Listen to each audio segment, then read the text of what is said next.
Stand by for action.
Stand by for action.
Well.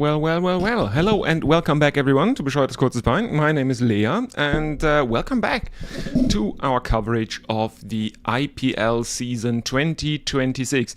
We have progressed to the second qualifier, which is taking place in New Chandigarh, and it is played between the loser of the first qualifier, which was between the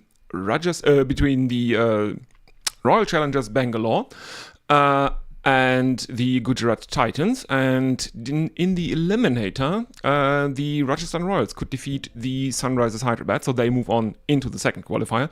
Who wins today will go into the grand final, facing off against Royal Challengers Bangalore, and that means this could be a rematch of the first qualifier if Gujarat Titans win today.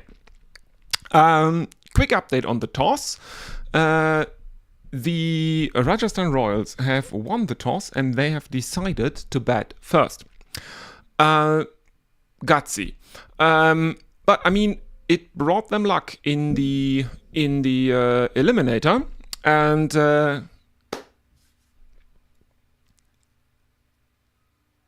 yeah, I mean, Rahul Tewatia did play a very, very interesting knock against the Royal Challengers Bangalore on Tuesday. If you watched that stream, you might remember that I promised to post a scorecard of a match in which Rahul Tewatia, in a similar situation, in an IPL match that was held in the UAE, when he came to the crease, he played an innings that looked in the early stages a bit like the one that he played on Tuesday, but back in the day he won the match for his team, which was at the time the Rajasthan Royals. And I have posted that scorecard over in the community post tabs. So if you want to have a look at that, there's also an article link because I took a bit of time to find it because, real life intervened. So I didn't have all the time in the world that I wanted to look for it. But so I posted that over on the post tabs of the channel. There's also a very, very good article. There is a bit more detail about that innings in the article because it is a bit about the career of Rahul Tewatia up to the point when the piece was written. Obviously, I think it's a few years old at this point. But the innings that I was referring to, that one took place in Sharjah in 2020. It was the first COVID season, I think. So yeah, have a look at that. Also, if you are listening to this or if you're watching this on YouTube, you know how this works. Go ahead, please say hello in the chat. I will read out your chat messages in between overs. And whenever I find time, when there is maybe a concussion check or someone is having cramps or something like that. So, one very, very important announcement one important announcement I have to make is the following.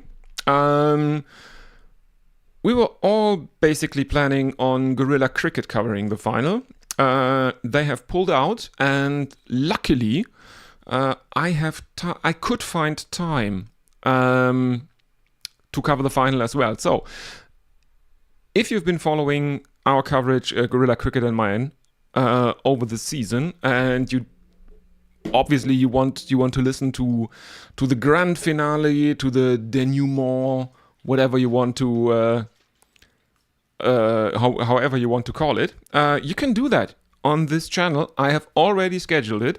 It is obviously, I don't know who is playing in it, apart from Royal Challengers Bangalore, so it's just called the final, but you can find it on the live tab on this channel. So if you listen to today and you like what you see, then just go ahead over to the live tab and activate the notifications for the final stream. So YouTube sends you a message when I will be live on Sunday. That should be 3:30 p.m. my time. I am in Central Europe, in Germany, so it's Central European summertime or standard time. Can never remember what CEST stands for, but it is 1 hour ahead of Greenwich Median Time. So, without further ado, I've said that Rajasthan Royals have chosen to bat. Let's have a look at the teams. Okay, let's start with the Rajasthan Royals. Yashasvi Jaiswal will open with Vaibhav Suryavanshi. No surprises there. Keeper Dhruv Jurel will bat at number 3. Captain Rian Parak is at 4. Number 5 is Donovan Ferreira. Number 6 is Dasun Chanaka. 7 is Ravindra Jadeja. 8 is Jofra Archer. 9 is Nandri Borga. 10 is Brijesh Sharma. And 11 is Jashraj Punja. The sub-options for the Rajasthan Royals today will be Shubham Dubey, Sushant Mishra, Aman Perala, Ravi Bishnoi, and Tushar Deshpande. The Gujarat Titans bowling first 11. You always have to say that in these times when there are impact subs. Chupman Gill and Sai Sudarshan, the captain and the leading run scorer in the competition, will open the batting for the Gujarat Titans. Jos Buttler, the keeper, is at number 3. Jason Holder is at 4. Washington Sundar at 5. Nishant Sindhu at 6. Rashid Khan at number 7. Sai Kishore at 8. Kagiso Rabada at 9. 10 is Prasid Krishna. And 11 is Muhammad Siraj. The Gujarat Titans sub-options are the aforementioned Rahul Tewatia, Glenn Phillips, Anuj Rawat, Kumar Kushagra, and Arshad Khan. So, I see on my screen right now the Gujarat Titans players. Well, they are standing at the boundary. I was going to say in German, rumpimmeln, dicking around out near the boundary. The opening pair for the Rajasthan Royals are also standing by. Vaibhav Suryavanshi, I don't know why he's looking nervous. He has had one of the breakout seasons of, well, any IPL I have watched so far. That's an amazing season for Vaibhav Suryavanshi. I think he's only the 5th Indian to make multiple centuries in a single IPL season. The first one, and I think the only one to have done or to have accomplished the feat in multiple seasons is His Kohliness, Virat Kohli. KL Rahul is in there, I think. Oh no, it was Sanju Samson Sanju Samson was the 5th one. I'm sorry, I think I mixed that up. But nonetheless, Suryavanshi has a very, very good season. Out come the players now. There he is, Vaibhav Suryavanshi. And yeah, let's have a look if anyone is with us. Brian Bisbren, bonjour from Saumur-sur-Loire. Only 32 degrees today, down from yesterday's 36 degrees. It's still, basically, it's very hot here where I live. And funny thing, they are currently doing a lot of infrastructure work in around here because over 30 years too late, the telecommunications provider in Germany, the Telekom, they have decided now is time to lay down some fiber optic cables. So they have opened up a lot of pavement and stuff like that, put in the cables, and they're not really sure if they don't have to go back in. So they just patched it up with some asphalt, and it's really strange asphalt because it is very delicate and very, very soft, and it is so hot right now that it is melting. The asphalt on the pavement right next to the entrance to the elementary school is melting. That's not a good. I think that's not a good combination. Anyway. The batsmen are out there in the middle, Jaiswal and Suryavanshi.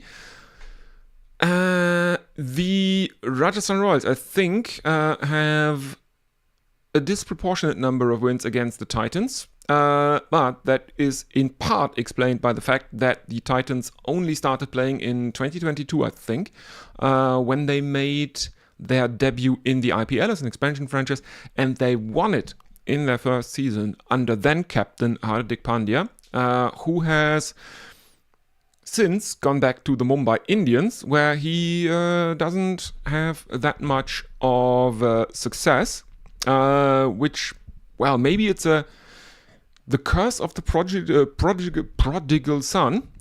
Anyway, in comes Mohammad Siraj, who will open the bowling. He is bowling right arm over the wicket to the left-handed Yashasvi Jaiswal, who cuts it out. It is stopped but not held onto by, that is, Washington Sundar. It wasn't a catch chance. It bounced in front of him, but he couldn't make a clean stop either. So, yeah. Rajasthan Royals are off the mark with the single off the bat of Yashasvi Jaiswal.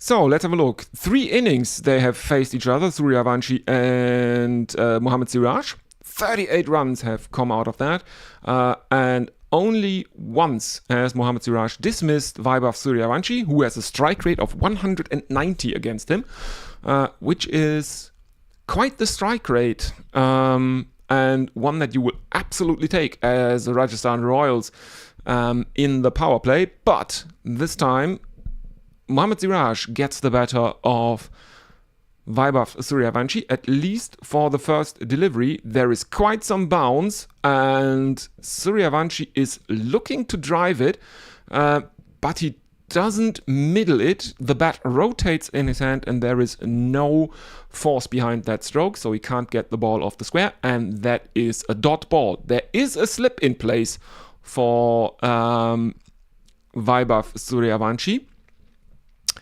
In comes Mohammad Siraj, and this one is pulled hard, but there is protection out in the deep at mid-wicket. There is a sweeper out for Mohammad Siraj, and the Rajasthan Royals are held to a single by that good feeling effort here.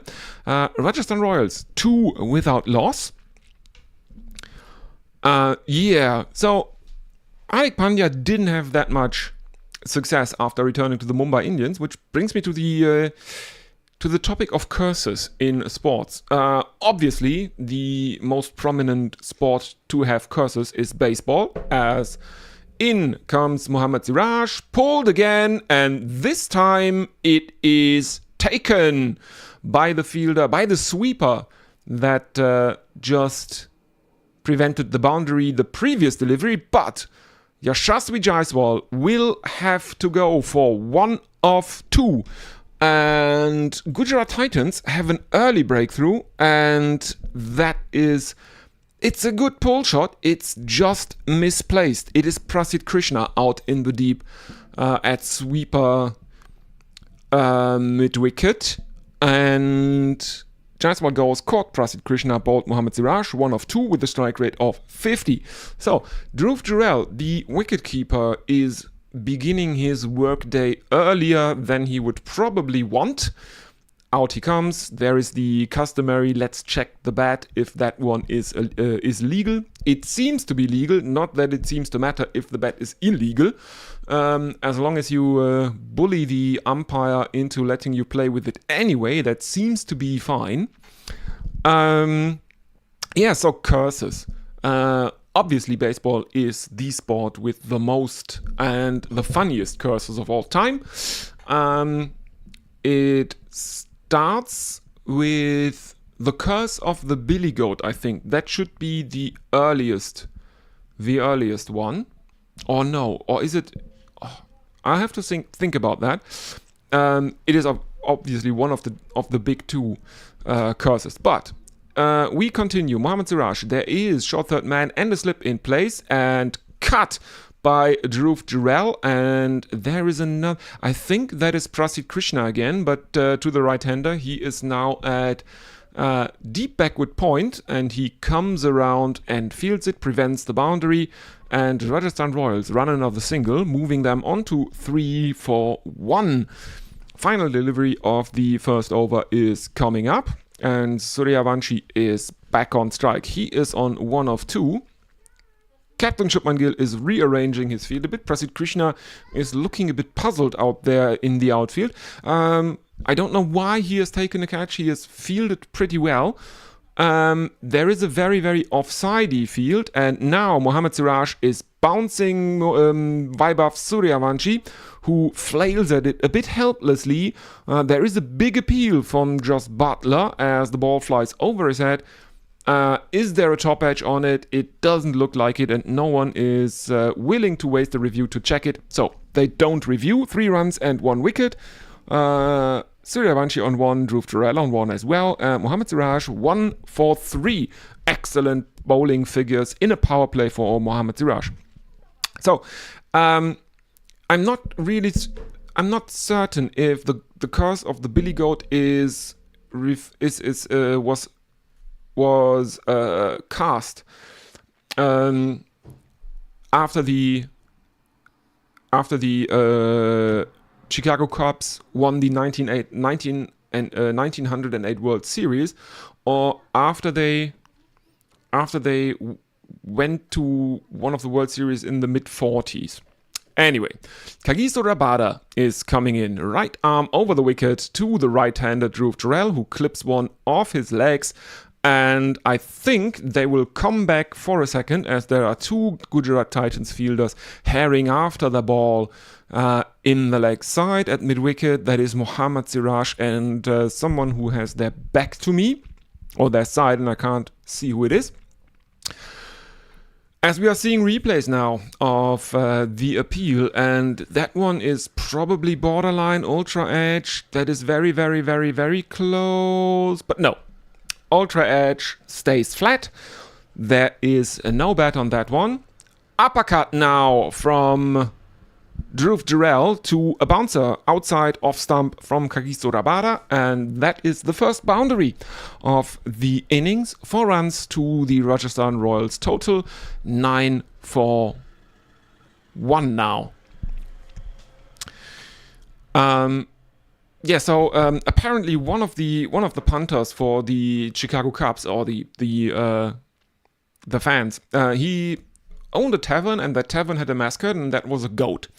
And he used to bring the goat into the stadium as Rabada comes in, right arm over the wicket, Yorker, and Jurel just placed it out towards mid-wicket. There is no run. So he used to bring his goat into the stands.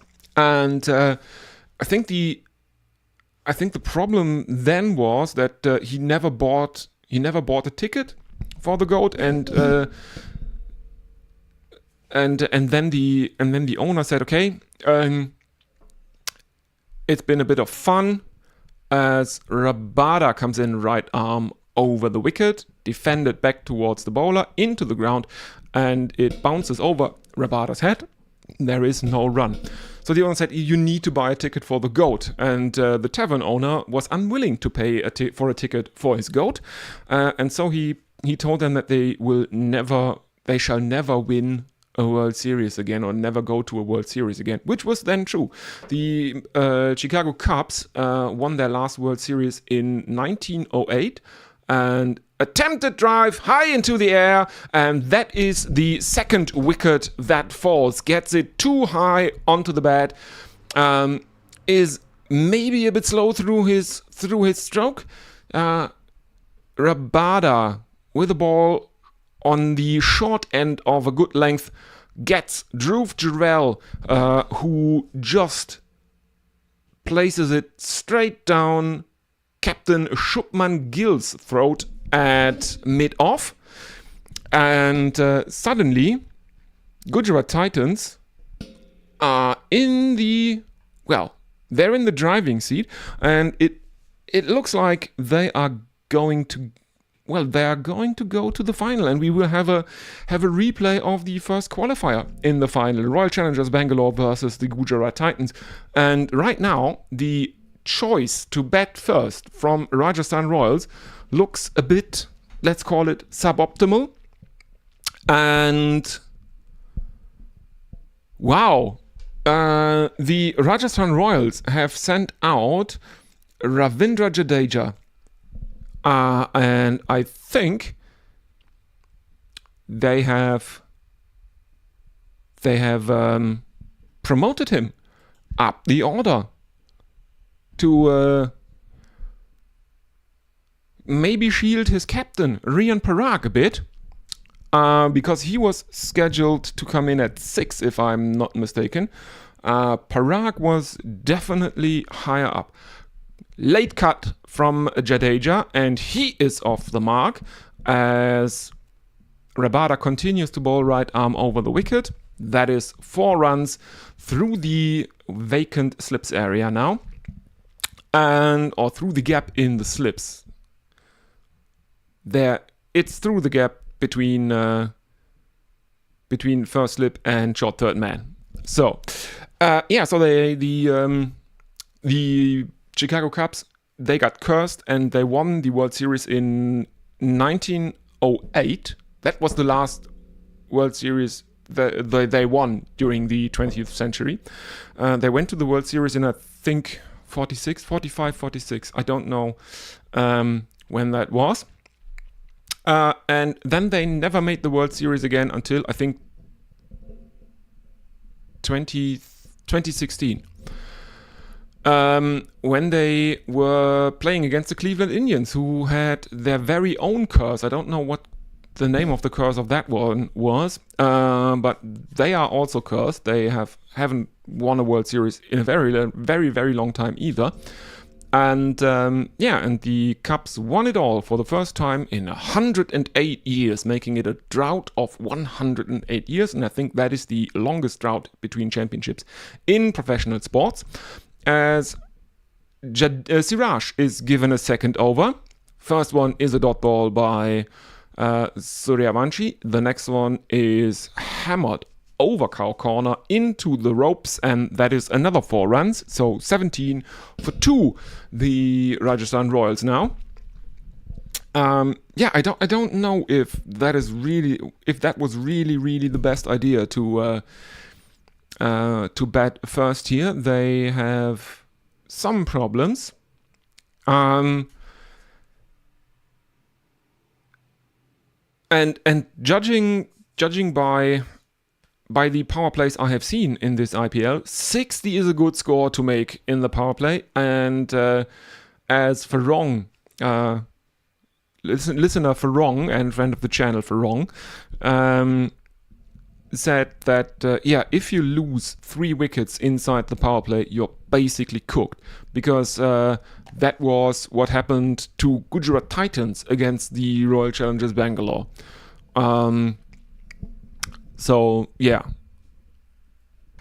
Not much room for error here for the Rajasthan Royals, I would think. 2.5 overs into their innings. The run rate is 7.6, which may not look that bad, but I think in the RCB versus Gujarat match, I think RCB went along at over 11 at the end of their innings. So, just a second.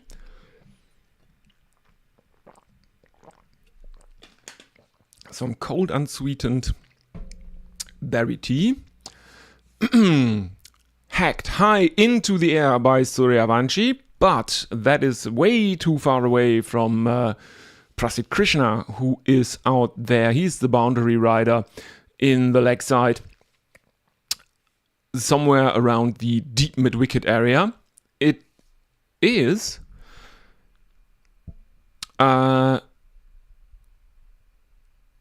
now we're seeing replays. Okay, I think it looked a bit like a mistimed shot this time from Suryavanshi. Maybe an outside edge that went high into the air, but there is some luck involved as well, because the fielder is too far away from that. We have mid-on, mid-wicket, deep backward square leg.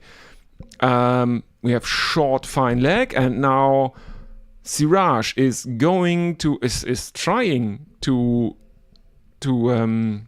bump Suryavanshi, and this one is such a high bouncer that it is given as a wide because it flies way over the head of Vaibhav Suryavanshi, who was looking to play a ramp shot to it, but he sees very early that one is rising way too high, so he checks his ramp shot as it flies about 1.5 meters above his head. It also flies about 1.5 to 2 meters above the head of wicketkeeper Jos Buttler, to Shubman Gill's annoyance.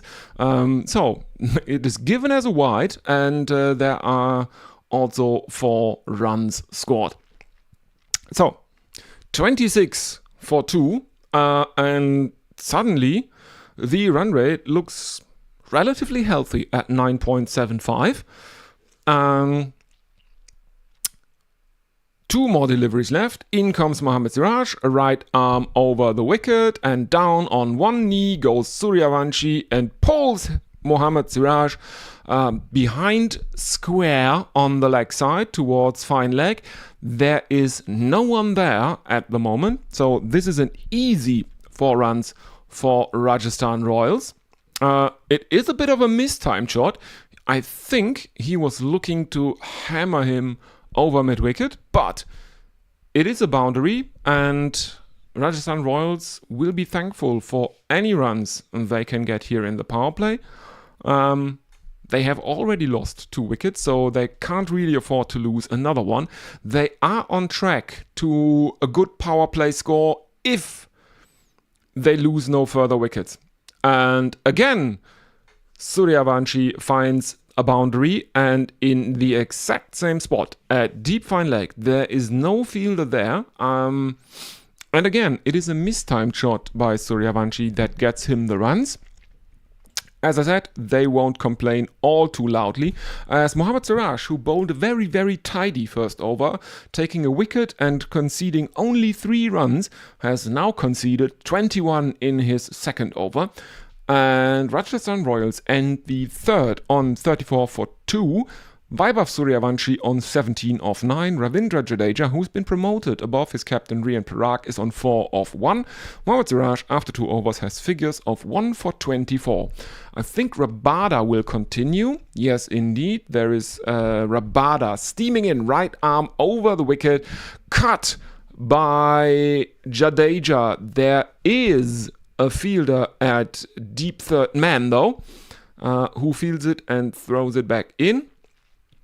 And Rajasthan Royals are held to a single.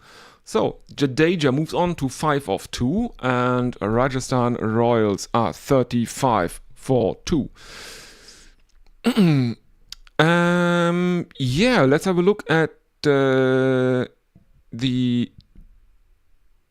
11 for Gujarat Titans. Kejrolia is out, and Sai Kishore is in for him. I think that's the only change in comparison to the first qualifier against RCB that the Gujarat Titans have made in their playing 11. In comes Rabada, right arm over the wicket and sliced over cover, 1 bounce, 4 runs for Suryavanshi, 39 for 2, and the young man is on a bit of a roll, I would say. Vaibhav Suryavanshi, famously 15 years old, and showing adult professionals, as we say in Germany, wo der Hammer hängt, where the hammer hangs, or wo Bartel den Most holt. Where a guy named Bartel gets his fermented apple juice, his cider, basically. Bouncer from Rabada, and this time Suryavanshi can't lay a bat on it as he attempts a pole shot. Goes through to Jos Buttler, who takes it. There is no run, but the run rate has climbed to 11.14. So, Rajasthan Royals 39 for 2 after 3.5 overs, and that means they are indeed on track for that around 60-run score.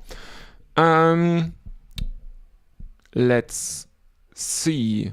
3 more deliveries remain in Kagiso Rabada's second innings as he is steaming in again. This time Suryavanshi is looking for a very booming lofted drive. Misses it, doesn't get bat on ball, and it goes through to Jos Buttler, and there is no run. Let's see if anyone is with us in the chat. Busy cricket day today. This game, along with Ireland versus New Zealand day 3, looks like New Zealand will win by an innings. And then North End Steelbacks in the T20 blast in England. I think during the first qualifier, for some reason, my stream switched from the IPL to pre-match coverage of the blast. Why would you do that? And there wasn't that much time left in the IPL game, and I don't know if you need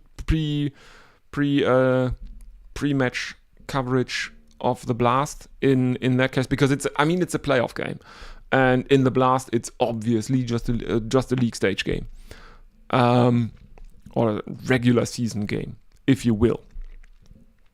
So Rabada has now bowled 3 consecutive dot balls, and in he comes for the final, and I think that is the first 6 of the innings. Yes, indeed, and it is fittingly hit by Vaibhav Suryavanshi, who propels Rajasthan Royals after a very wobbly start on to 45 for 2 after 4 overs. Suryavanshi on 27 of 14 and Jadeja on 5 of 2.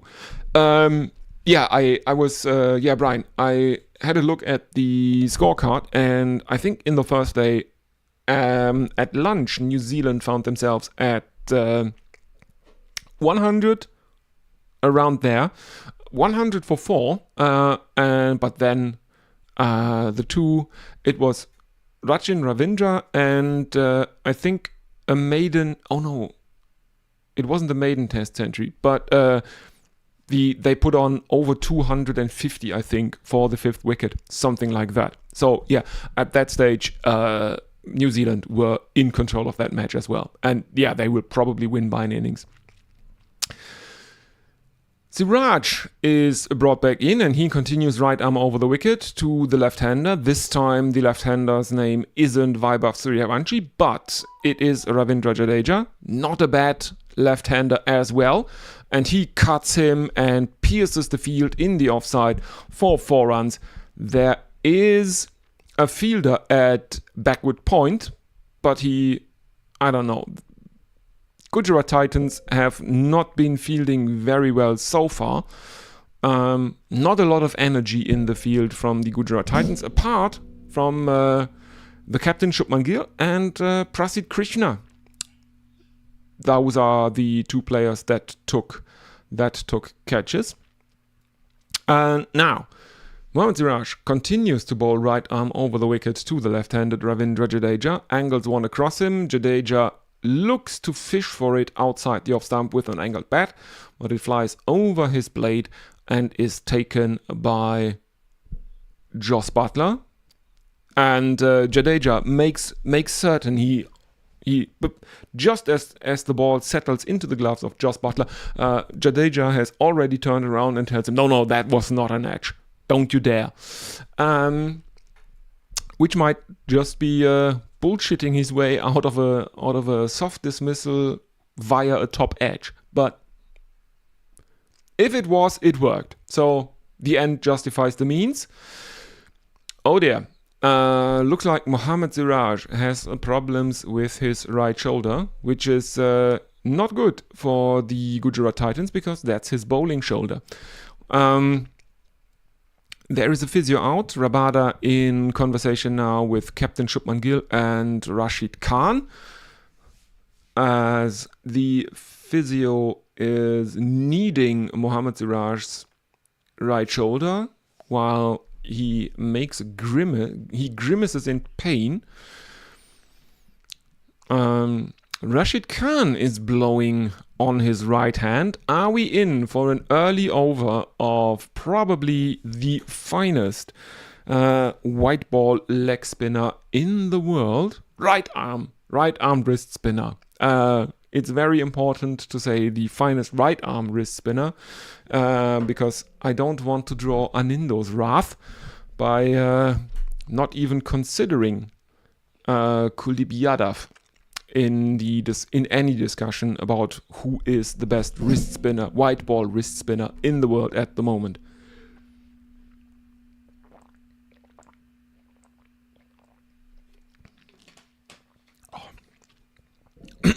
Excuse me, I will have to drink quite a lot because it is quite hot here today.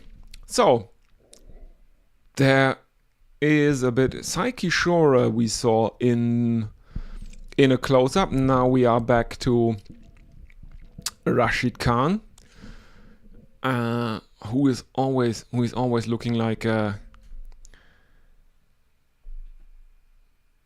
he's a general or something in the Panjshir Valley, and he is looking down at his army, who are about to take on a numerically superior opponent or enemy. Very, very, very, very serious look always, Rashid Khan. Single now for Ravindra Jadeja, which means the 50 is up for the Rajasthan Royals. 50 for 2 after 4.3 overs, meaning the 50 or 60 to 70 range is still in play in the power play for the Rajasthan Royals, which is, well, in an elimination match, basically. That is the least they would want.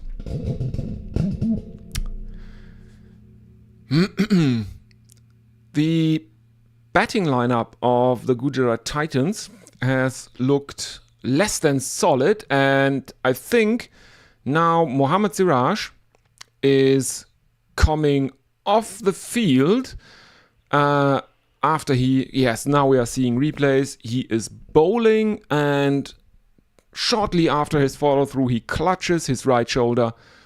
No, he's not coming off the field. He is, I think, back to his mark. He is in his third over, so decisions to be made for the Rajasthan Royals. Siraj, right arm over the wicket and top edge from Suryavanshi, I think. And if this is a top edge, then that means it is a drop. It is a drop by Jos Buttler, who gets his glove high above his head, but I think he can't hold on to the ball. The Royals are reviewing that there has been no white given. So they're reviewing the white not given, which from experience I can say that takes quite some time, and there is a lot of nothing happening. I can have a look at the YouTube chat again. But no, looks like Brian in Brisbane is the only one who is currently here in the chat. Again, remember, if you're watching, don't be shy. Go ahead and use the YouTube chat. I will read out your chat messages. It is always fun to hear from you, listening everywhere, from wherever you are listening. And we can now see the ball is coming in above the shoulder, but it is apparently 2 millimeters below the top of his head. So no wide is given. The Royals lose one of their 2 reviews. The Titans retain 2. Suryavanshi on 27 of 16 and Jadeja on 10 of 5. Final delivery of the 5th over by Mohammad Siraj, who will have to be pulled out of the attack after this one. In he comes, right arm over the wicket and uppercut by Vaibhav Suryavanshi, and that ends the over with another boundary. It started and ended in boundaries, fours both times for the Rajasthan Royals. First boundary was hit by Jadeja, the second by Suryavanshi. Rajasthan Royals 54 for 2. 9 runs coming off the 5th over. And Vaibhav Suryavanshi is on 31 of 17, Ravindra Jadeja on 10 of 5, and Mohammad Siraj now has figures of 1 for 33. As we can see, Mohammad Siraj is coming off the field. Coach Ashish Nehra is shaking his hand. But he is just sitting down in the dugout, so he hasn't made his way up into the dressing room or something like that for the physio to have a bit more, silence or room to work on him. Uppercut high into the air, 2 fielders running after it, but none can get to it as Prasidh Krishna is given his first over. Jadeja slices one up into the air, but it's over the infield and it falls safely in no man's land. The Gujarat Titans fielders from that is cover and mid-off can't make it. I think that was Punja. One of them was Yashra Punja. Anyway, they run through for a couple, 56 for 2. In comes Prasidh Krishna, right arm around the wicket now, and he bounces Jadeja, and Jadeja hooks him over fine leg for 6 runs. That is the second 6 of the innings. And that is the 60 I mentioned as a par score, as the minimum score you want in a competitive total in this season of the IPL. And Rajasthan Royals need to win every match from here to make it their, I think, second title. I think they have only won one. In 2008, they were the inaugural champions under the captaincy of a certain Shane Keith Warne back in the day. So that also means that 50 is up for the third wicket partnership between Suryavanshi and Jadeja. 6-2 for 2. In comes Prasidh Krishna, and he switches back to over the wicket now. And Jadeja is looking to clip one off his legs, misses it. I think he is hit on the pad, but there is, or high on the on the thigh. There is no review talk going on. That is definitely no LBW chance that Prasidh Krishna got there. So no reviews, and in comes Prasidh Krishna, short again to Jadeja, and again this one is is coming in a bit lower to Jadeja, and this time he pulls him, and that goes behind square on the leg side. It bounces though. This time it's not a 6, but it's a 4, and that means 12 runs have come off the final over of the power play thus far. And there are still 2 deliveries left in Prasidh Krishna's first over. Who is... Yes, indeed, it is 12. 12 runs. The run rate is climbing again. It is trending towards 12 now. 66 for 2, the Rajasthan Royals. And Jadeja remains on strike. Prasidh Krishna comes in right arm over the wicket, and this is cut out to backward point by Jadeja. I think that's Washington Sundar who is fielding there at backward point.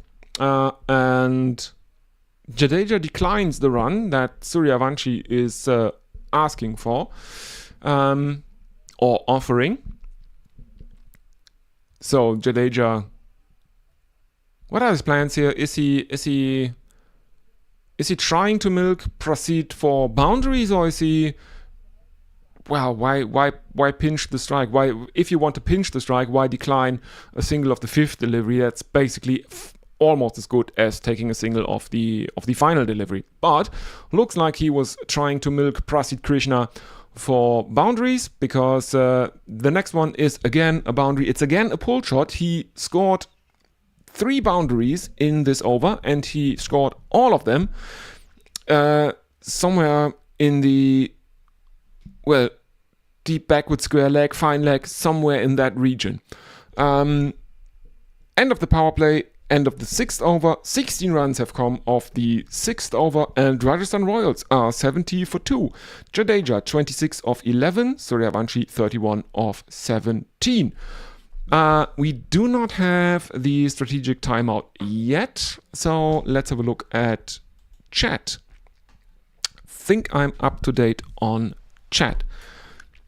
So, again, if you're listening, go ahead, use the chat and give me your comments, stuff like that. I will read them out. It's always good fun to have interactions with people listening to the stream. Also, if you are listening now, if you joined after the start of the match, during the innings break or after the match, have a look over at the posts tab. I was talking about Rahul Tewatia and his weird innings during the first qualifier, and how he played an innings that initially looked very, very similar to the one he played against Royal Challengers Bangalore, but in that match he won them the match, and I have linked the scorecard and an ESPN Crick Info article that features that match prominently, so you can find that over on my channel under the posts. Maybe if I can find a good picture of Tewatia, I will add that picture to that post, so it stands out a bit more. But yeah, have a look at that. We are seeing replays of the third wicket partnership currently. 62 the partnership of 27 deliveries. So the run rate of the partnership is over 12. So that's good for the Rajasthan Royals. As now, that's Washington Sundar who is bowling the first over of spin in the match. Interesting, it is not Rashid Khan who is given the first over of spin. Shubman Gill has decided to go with the finger spin as opposed to leg spin of Washington Sundar.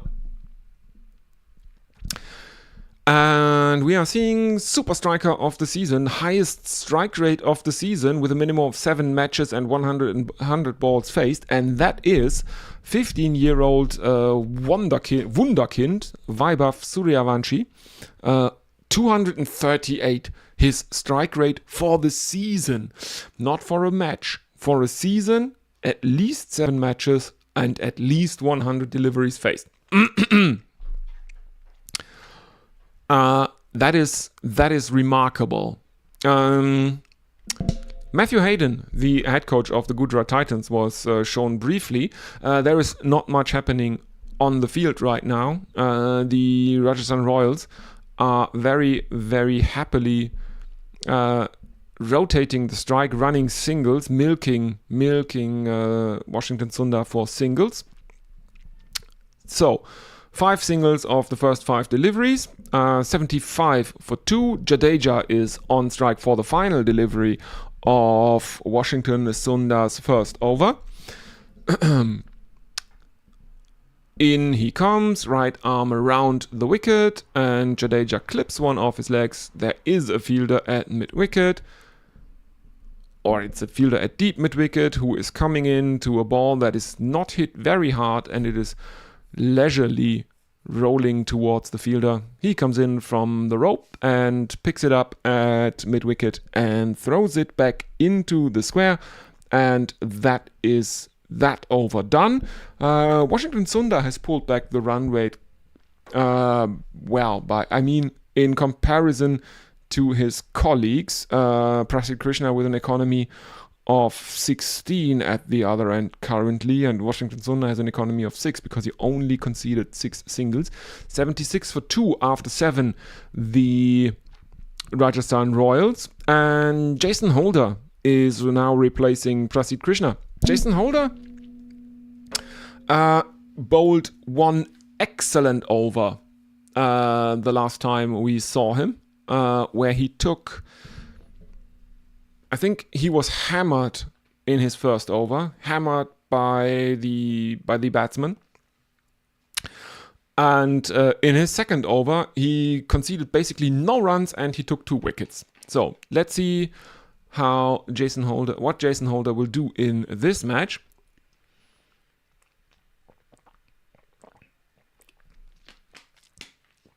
The run rate for the Rajasthan Royals at the moment is just a tad under 11.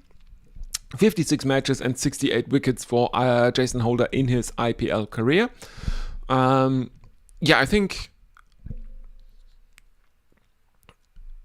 Well, that is for a career for what is an all-rounder. Those are excellent. Those are excellent numbers. He generally tends to take more than 1 wicket. a match which I think that is what you want from your all-rounders, at least for the for specialist bowlers. You absolutely want more wickets per match than what you want from your all-rounders. The all-rounders he also has a relatively good economy, so that is a very, very useful player to have in any T20 11, I would say. After the first delivery is chopped to cover by Jadeja, and there is no run. Now there is a flamingo shot uppercut by Ravindra Jadeja that finds the boundary, and for some reason we now have the strategic timeout. So, and I'll have a look at the live chat. I think I'm up to date there. So please forgive me if I take a very, very short break. I'll be back in about 2 minutes. Don't go anywhere. I'll be back.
Told you I'd be back, and that is the strategic timeout done.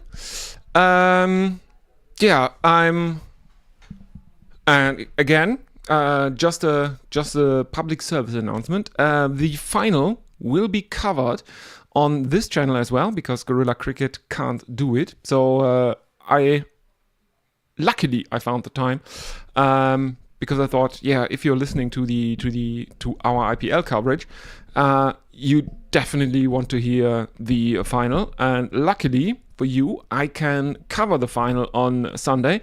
I will go to do some shopping tomorrow, getting some ingredients for a salty barshi for Sunday, which is also called pink soup, as Jason Holder continues right over the wicket, and Jadeja loses track of it a bit as he bunts it into the ground. He's bowing down, stops himself at the last minute, looks up to Jason Holder and probably asks him, Can I pick that up? And apparently Holder says, yeah, that's fine. And so Jadeja picks it up and throws it back to Holder. He absolutely lost track of where that ball bounced, and he was very, very, very afraid that it might roll into the stumps. It didn't.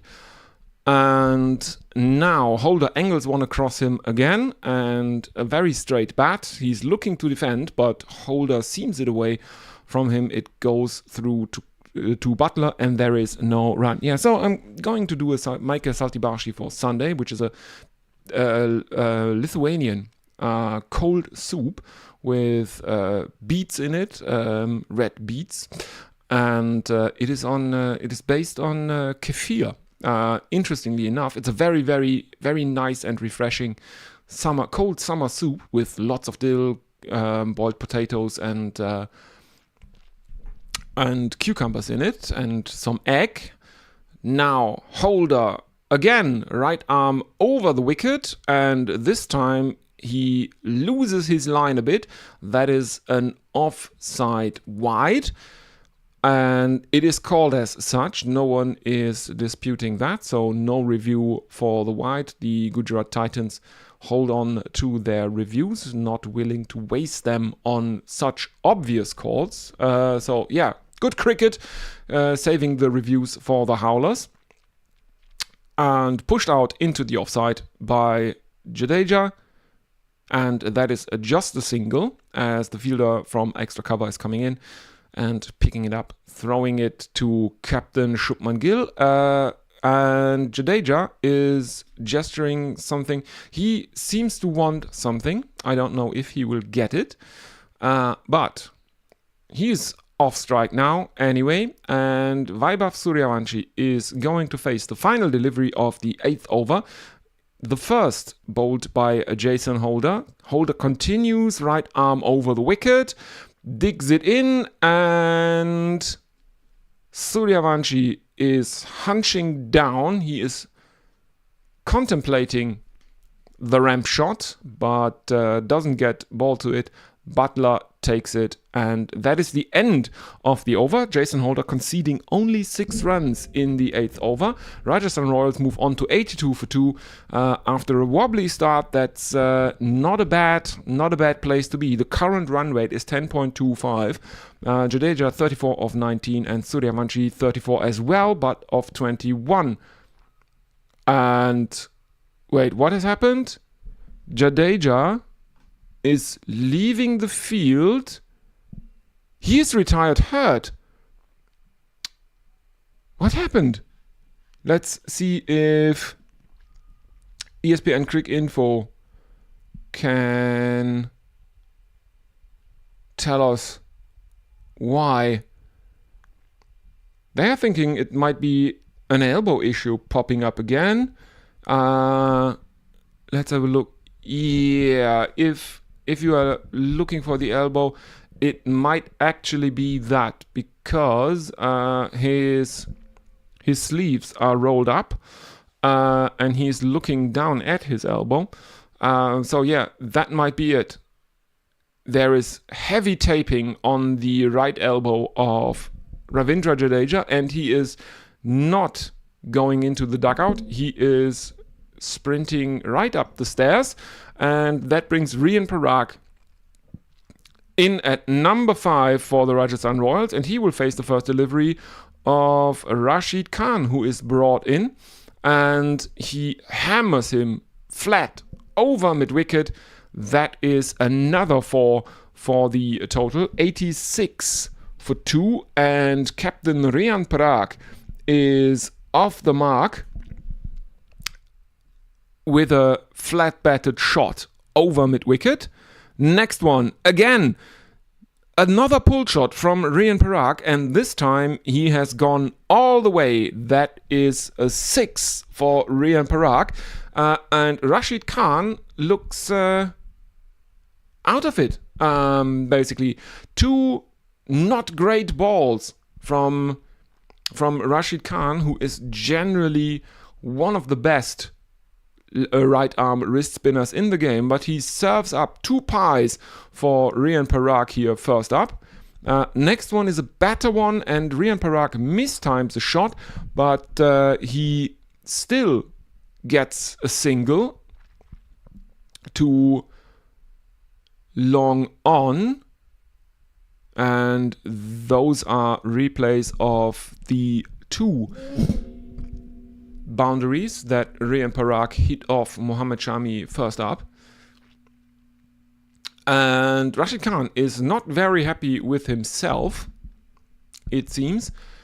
In he comes again. He continues right arm over the wicket to the left-hander Suryavanshi, who goes down on one knee and slog sweeps him. And that is the second 6 that Rashid Khan has given up on in his first over. So 19 runs of the first 4 deliveries he has conceded, and Rajasthan Royals are 99 for 2, which is, I think that's a comfortable position for Rajasthan Royals, given their wobbly start. 2 very, very early wickets. In comes Rashid Khan again, tapped out towards mid-on by Suryavanshi, and they just rotate the strike, but that means triple figures is up for the Rajasthan Royals, 100 for 2. Suryavanshi, not only the highest strike rate of the season, but only the most sixes. Suryavanshi has hit 67 sixes. Abhishek Sharma is in second place, and he's over 20 sixes behind Vaibhav Suryavanshi. Dot ball to end the innings, and Rajasthan Royals are 100 for 2 after 9. 18 runs have come off the 9th over, the first one that is bowled by Rashid Khan. Rian Parag is on 11 of 4, and Vaibhav Suryavanshi is moving into the 40s. 41 of 23 for him. The current run rate is 11.11. And yeah, let's have a look what the lads in the pub are thinking. They are thinking that Rajasthan Royals are favorites to win this match. They are favorites by 65%. So 2 out of 3 times you play this game in any quantum theory class, they will win it. That is, of course, a joke about the parallel words interpretation of quantum theory or string theory. Sorry, it's string theory.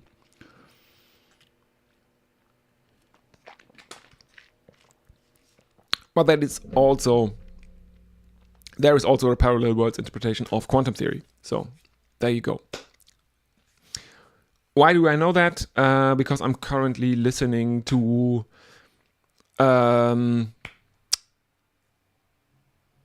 Redemption Arc by Alastair Reynolds. Welsh science fiction author who famously was an astrophysicist or astronomer for ESA, the European Space Agency, before he became a full-time science fiction author. And you notice that he is an astrophysicist / astronomer right away, because there is weird shit going on. Holder is given a second over, and Suryavanshi takes a single off the first one, brings Rian Parag back onto strike. 101 for 2, 9.1 overs gone. Run rate 11.02. Let's have a look at the field. There is backward point, there is cover, there is mid-off, there is also backward square leg, there is mid-wicket, and I assume, I didn't see him, but I assume that there is mid-on or a long on, something like that. Guided towards backward point with a horizontal bat by Rian Parag. That is no run. And let's see, can Rajasthan Royals, don't be fooled by the only 2 wickets the Gujarat Titans have taken. Ravindra Jadeja, who was promoted over his captain, presumably to give him some protection, he has been retired hurt, and there is an easy catch at deep mid-wicket as Rian Parag is pulling a bouncer or a short one from Jason Holder and straight down the throat of, I think that is Kagiso Rabada. And Rian Parag has to go for 11 of 6, 3rd wicket down, but we are at the next batsman in for for the Rajasthan Royals is the number 6. Yeah, that is a lofted flick by Rian Parag, and he finds Kagiso Rabada out in the deep. Someone is trying to hug Jason Holder, but Jason Holder is a very, very tall man, and his teammate who is trying to hug him is not, which is always a very, very fun sight, I think, or at least I think that's funny. Dasun Shanaka should be in at number 6 for the Rajasthan Royals, the Sri Lankan. Let's see his stats. His overall stats are 290 matches, 5,126 runs, highest score of 131 not out, average 25.63, so not bad numbers. Flicks one off his pads. There is no protection inside the ring on the leg side for Jason Holder here. So the Rajasthan Royals run through for a couple, making it 103 for 3. 2 more deliveries left in Jason Holder's second over. And again, Holder got hammered in his first over, like in the match. Or he was unlucky. I think he was hammered in his first over against Royal Challengers Bangalore, and then he came back in his second over. And oh fuck no! It's my neighbor. He is doing let's call it lads' nights out. He has an old tractor. And just a second.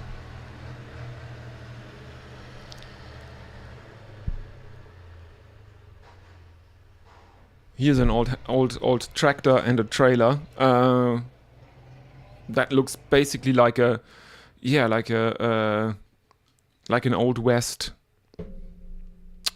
station wagon, and he is doing drinking tours for I don't know, the in Germany the Junggesellenverein is a very big thing. Now some miscommunication between the Rajasthan Royals batsmen, as I think Shanaka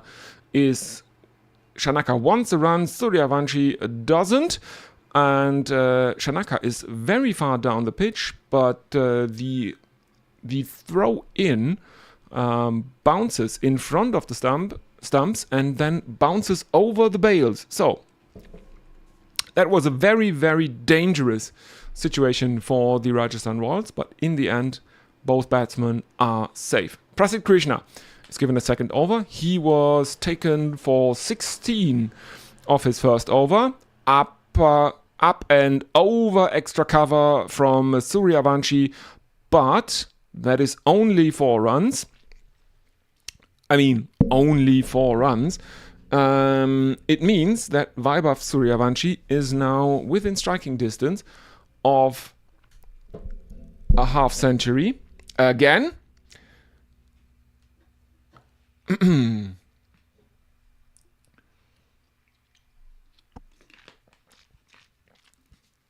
I think Krishna was looking for a white Yorker there, doesn't really get it, and it is sliced by Suryavanshi. Now, hooked high into the air, there is a fielder coming in to take a skier, and he drops a very, very easy chance. And Vaibhav Suryavanshi takes the single, moves on to 47. He was on 46 earlier, sorry. 47. And who is that? He is coming in, not much ground to cover, and I think that is the leading run scorer in the season. It is Sai Sudarshan, and he drops Vaibhav Suryavanshi on 47, who now has been gifted a life by Gujarat Titans, and he is therefore contractually obligated to now make a century as well. So, in comes Prasidh Krishna. Leg lands by Dasun Chanaka, but Butler takes it. Chanaka wants the single. Suryavanshi is unsure, and in the end he sends his teammate back.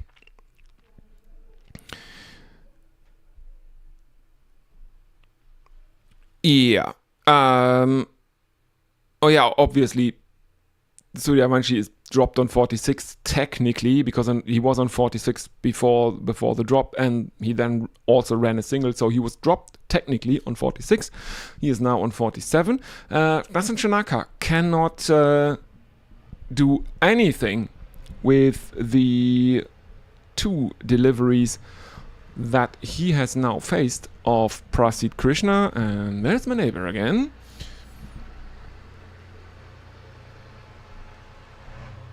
That stupid old tractor. In comes Prasidh Krishna to Dasun Chanaka, and that is off his hips. Finds the fielder down at deep fine leg. There is a single taken now, so Suryavanshi gets one more crack at Prasidh Krishna during his second over, as he has now conceded 22 runs.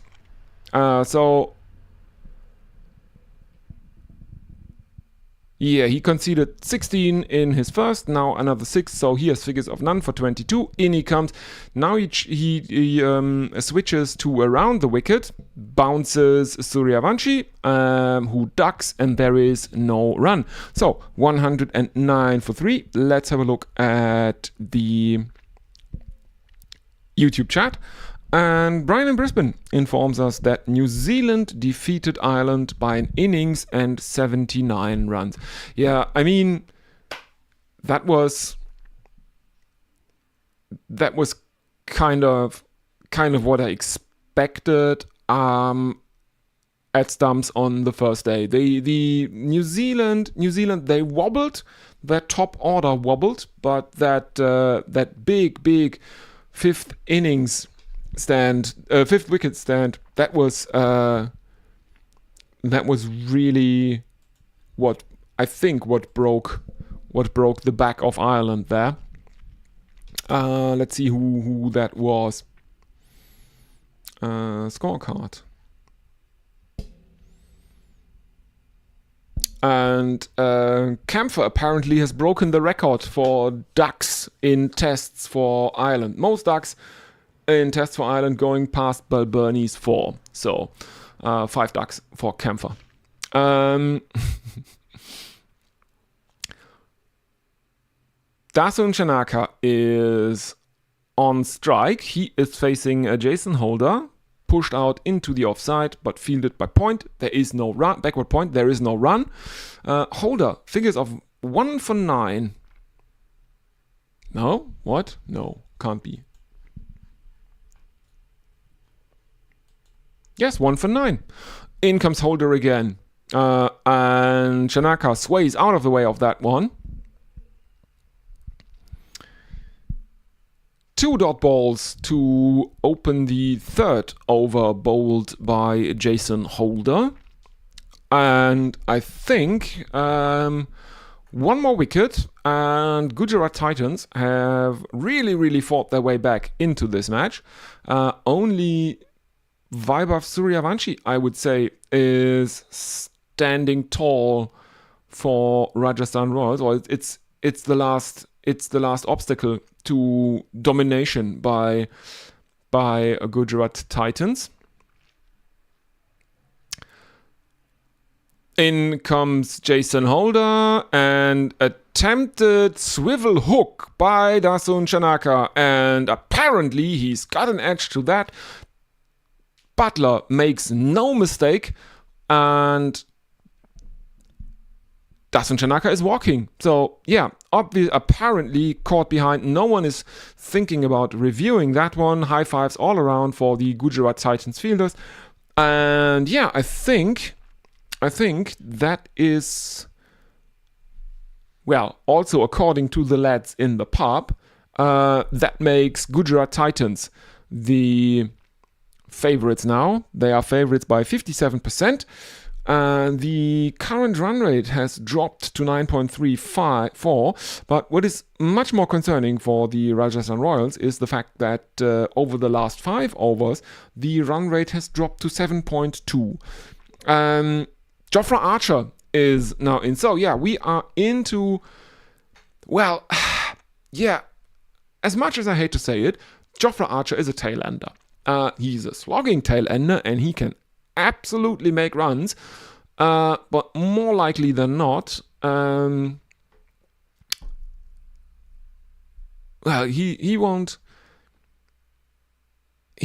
bat at, I think that is 7 now for the Rajasthan Royals if he were a genuine all-rounder, because he's only batting at 7 because everything coming after him is really wobbly. Outside edge that balloons high into the air but falls in between Mohammad Siraj at cover and Shubman Gill at mid-off. There is no run. It's a leading edge. It's falling safely. Yeah, and indeed, it is falling safely between Siraj and Gill. Now, driven straight down the ground, straight to mid-off, along the ground by Jofra Archer, and they have run for a single. Sorry. So, Jofra, 68 matches, 144 runs in his 300 and something runs. 144 his strike rate in the IPL. Yeah, obviously he hopes not to have to bat. Final delivery of Jason Holder's 3rd over, and will Kumar Sangakkara have another emotional roller coaster? I remember his absolute emotional whiplash during the final group stage match of the Rajasthan Royals, which was the penultimate group stage match overall. That was on the Sunday, on last Sunday. That was. When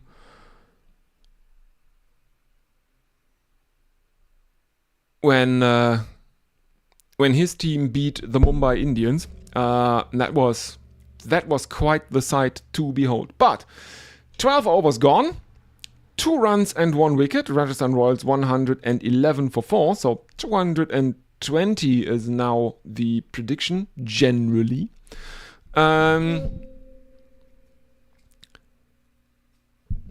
who else do they still have left in the shed? Let's have a look at the scorecard. It's Ferreira, Borger, Brijesh Sharma, and Jashra Punja. So yeah, Jofra Archer, that is their final hope, and he is inside the 12th.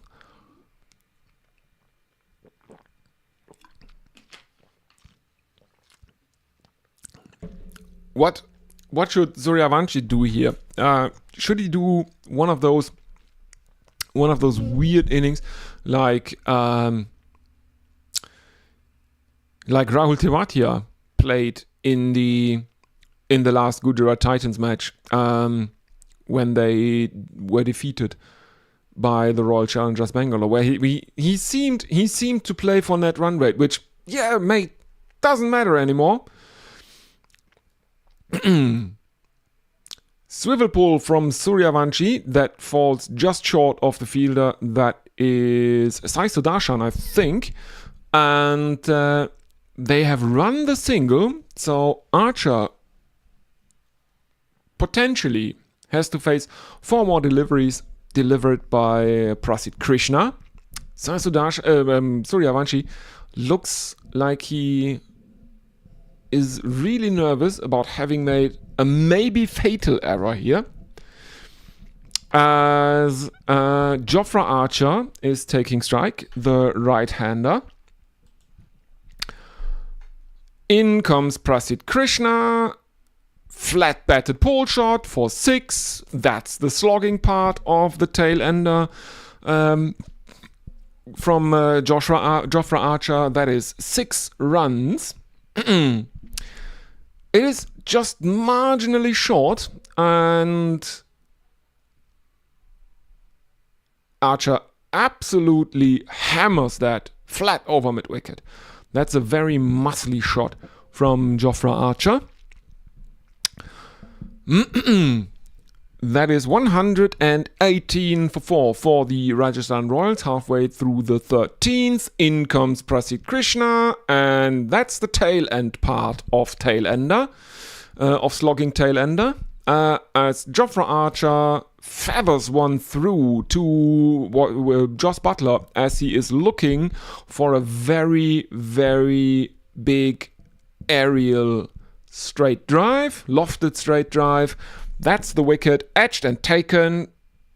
Jofra Archer caught Butler, bowled Prasidh Krishna, 7 of 4, strike rate 175.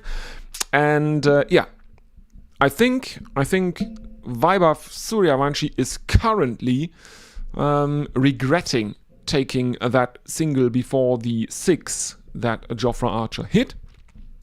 118 for 5. Oh no!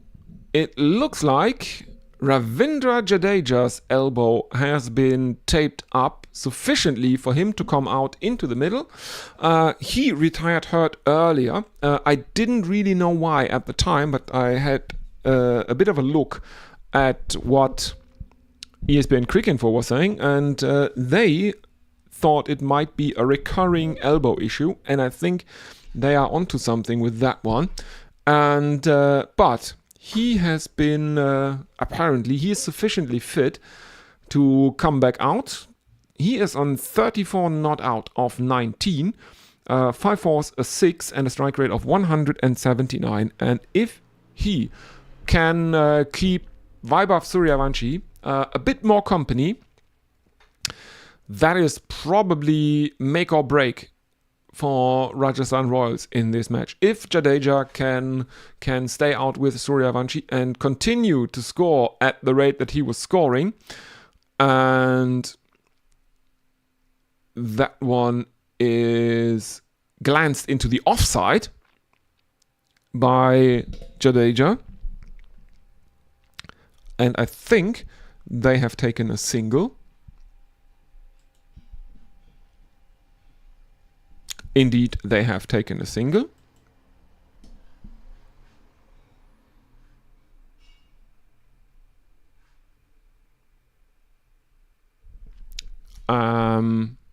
They have taken a single. Suryavanshi is back on strike for the final delivery of Prasidh Krishna, and that is a bouncer, and it is pulled off his nose by Suryavanshi. He's rolling his wrists over that one, and they take a single. That is 50 for Vaibhav Suryavanshi, and everyone in the dugout for the Rajasthan Royals is standing up, clapping, and they are coming out onto the field And that is the next strategic timeout.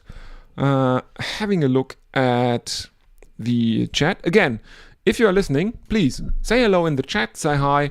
It is always a pleasure to hear from you. At the moment, we have only Brian in Brisbane, who is not in Brisbane. He lives in the UK at the moment, and he's also somewhere near the Loire in France. So, strategic timeout. I will take a very short drinks break, and I will be with you in about 5 minutes. Don't go anywhere.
And we are back from the drinks break. Let me just readjust the screen. There we go. Currently, Ravindra Jadeja has a higher strike rate than Vaibhav Suryavanshi. Never thought I'd see the day, but here we are, as there are currently some replays of catches and sixes from the perspective of the Spider Cam playing. But we should be underway in just a moment. The run rate is 9.23 and Rabada replaces Holder. In comes Rabada, right arm over the wicket to the left-handed Vaibhav Suryavanshi, who slices him over cover, and that is gone for 6. And the day that Jadeja had a higher strike rate than Suryavanshi has ended. Both are on strike rates of 175, which is really, really low for Vaibhav Suryavanshi, who has a strike rate of, I think it was around 235 or something like that for the season. And always keep in mind that lad is all of 15 years old. And he's playing in probably the most competitive T20 league in the world. Now, some miscommunication between Suryavanshi and Jadeja. I think they have run through for a single. And Jadeja, as is his want, is not very happy. I think Suryavanshi has been hit on the temple, on the left temple. Let's have a look at the replay. Oh, he misses it, is hit on the grill on the left side of his face, relatively high up to the helmet. And I guess they will run head buys.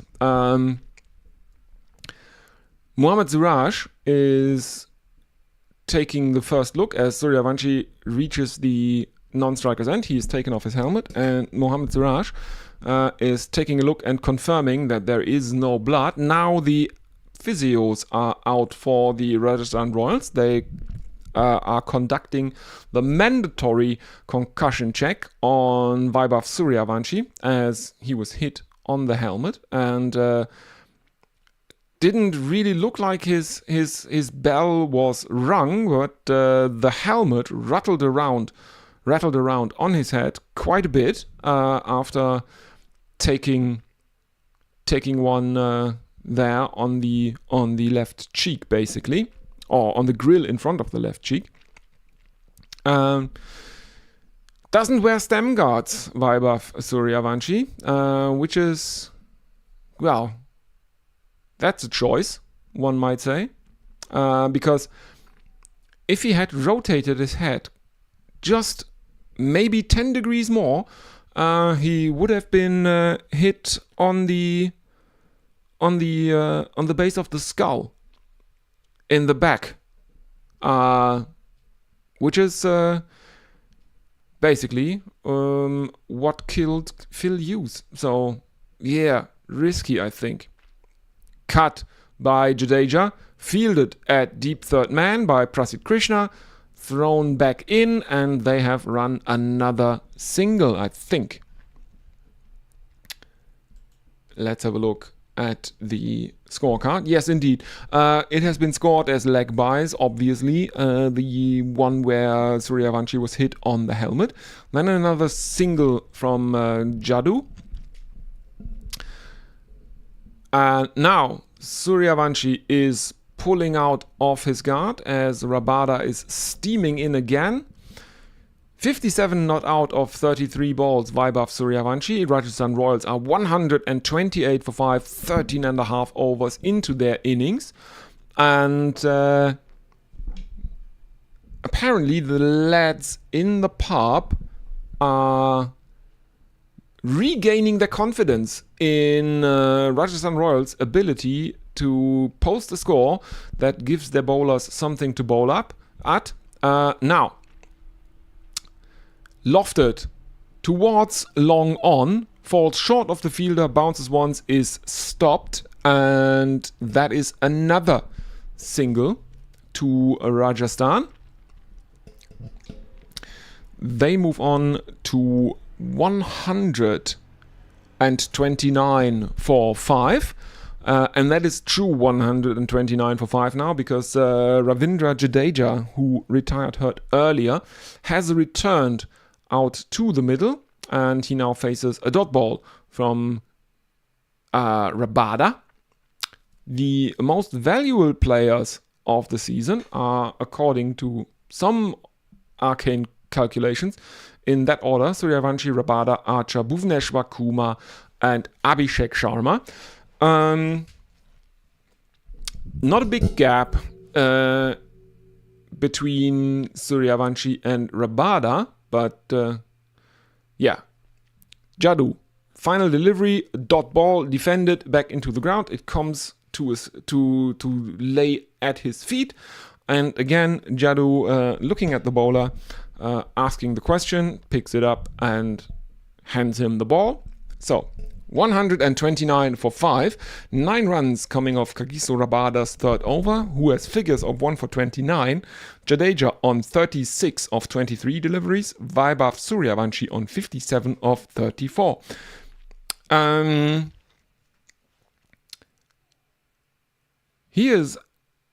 Suryavanshi is he's really good. I mean, Thinking about an IPL season. He's 15 years old.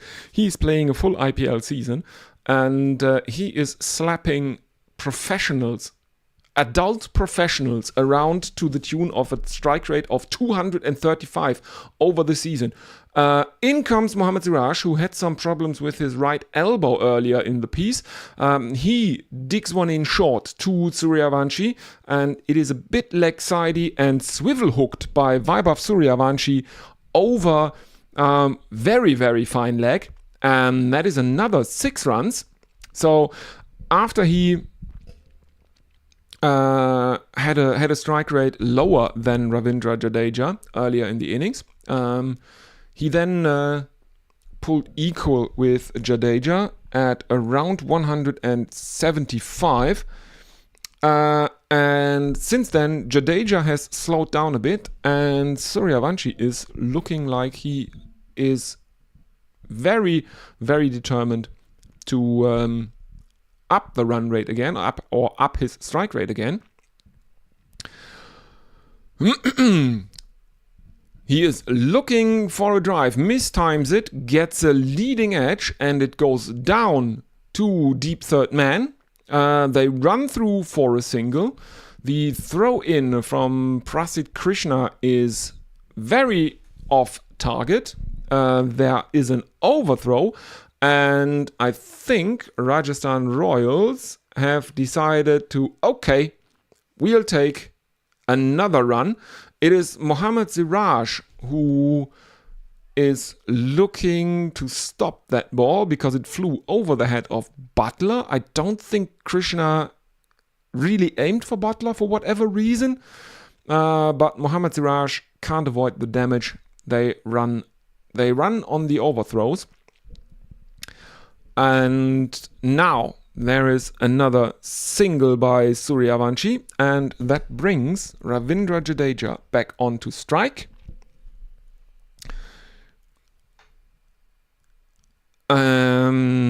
Let's see. Suryavanshi versus pace tonight. He likes it on the length or shorter. Only one boundary of a full ball for him tonight. In comes Mohammad Siraj, and that is played out to cover by Jadeja. And Siraj is not looking 100%, I have to say. During his third over, he seemed to develop some problems in his right shoulder, which is bad news for the Gujarat Titans because that is his bowling shoulder. He's obviously a right arm pacer. They gave him a bit of time off and brought him back to bowl the 15th. And thus far, he has conceded 9 runs in his 4th over of the night. So he is out for the death, as Jadeja is looking to defend it, to dead bat it. But I think Mohammad Siraj has nutmegged him there. No, it gets past his outside edge, and it's a very, very, very weird shot. He looks like he premeditated the sweep and at the last second decided to defend that one. Goes through to Butler. Again, no run. Jadeja, 36 of 25. The run rate 9.3. And now, Jadeja cuts one out to backward point. There is no run again. 138 for 5. And let's have a look at the YouTube chat. And we have Farong with us. Wibble, to travel 450 plus kilometers in Laos is a challenge, especially by bus, similar to Bangladesh. I can absolutely imagine that. And I think Siraj is back off the field now after he has bowled his 4th over. But I don't. Who is that? Who is that on for Siraj? Let's see if ESPN Cricket Info can enlighten me. No, but I can tell you that Rajasthan Royals after 15 are 138 for 5, and I don't know why Gujarat don't go ahead, and because Siraj is basically out of it. You don't need him during your batting innings. Just go ahead and sub out Mohammad Siraj maybe. I don't know. Jason Holder is back, and he is greeted by Vaibhav Suryavanshi, who slices him over the offside. That goes relatively square towards point. Over the field, there is a fielder running after it, but that is running away way too fast. And that is 142 for 5 for the Rajasthan Royals. In comes Holder. Again, played straight to mid-off by Suryavanshi. Mid-off is, he is taking, I don't know, maybe 1.5 steps towards cover, feels it, that is that. But that 4 brought up 1,000 runs in the IPL for Vaibhav Suryavanshi. So that is 1,000 runs must be in the season. I don't think he played last year. Very weird flamingo hack by Suryavanshi now. Flamingo periscope shot, something like that. Doesn't really matter. Goes all the way over long off. 6 more runs. Suryavanshi moves on to 77 of 40. And remember, he was dropped on 46 by Sai Sudarshan, and at that time I predicted that now said that he's now contractually obligated to make it a century in an elimination game for his team, the Rajasthan Royals, which it's possible. Again, sliced over cover, and this time it bounces just in front of the ropes. So Jason Holder has conceded 14 runs of the first 4 deliveries of his final over of the day, the 4th. He has taken 2 wickets and conceded 25 runs thus far. The penultimate delivery of the over is coming up, as we are seeing replays of Gill running after a delivery, never getting there. So, looks we are live again. Jason Holder at the top of his mark. Vaibhav Suryavanshi is on strike. There is short fine leg, short third man, and this one hammered with a horizontal bat towards long off. Shubman Gill, the captain of the Gujarat Titans, it is, who is fielding out there. He picks it up in the deep, but the Rajasthan Royals run a couple. So Vaibhav Suryavanshi moves on to 83 of 42. He retains the strike thus far. Probably looking for the single now. The projected scores are hovering around 200 runs. Given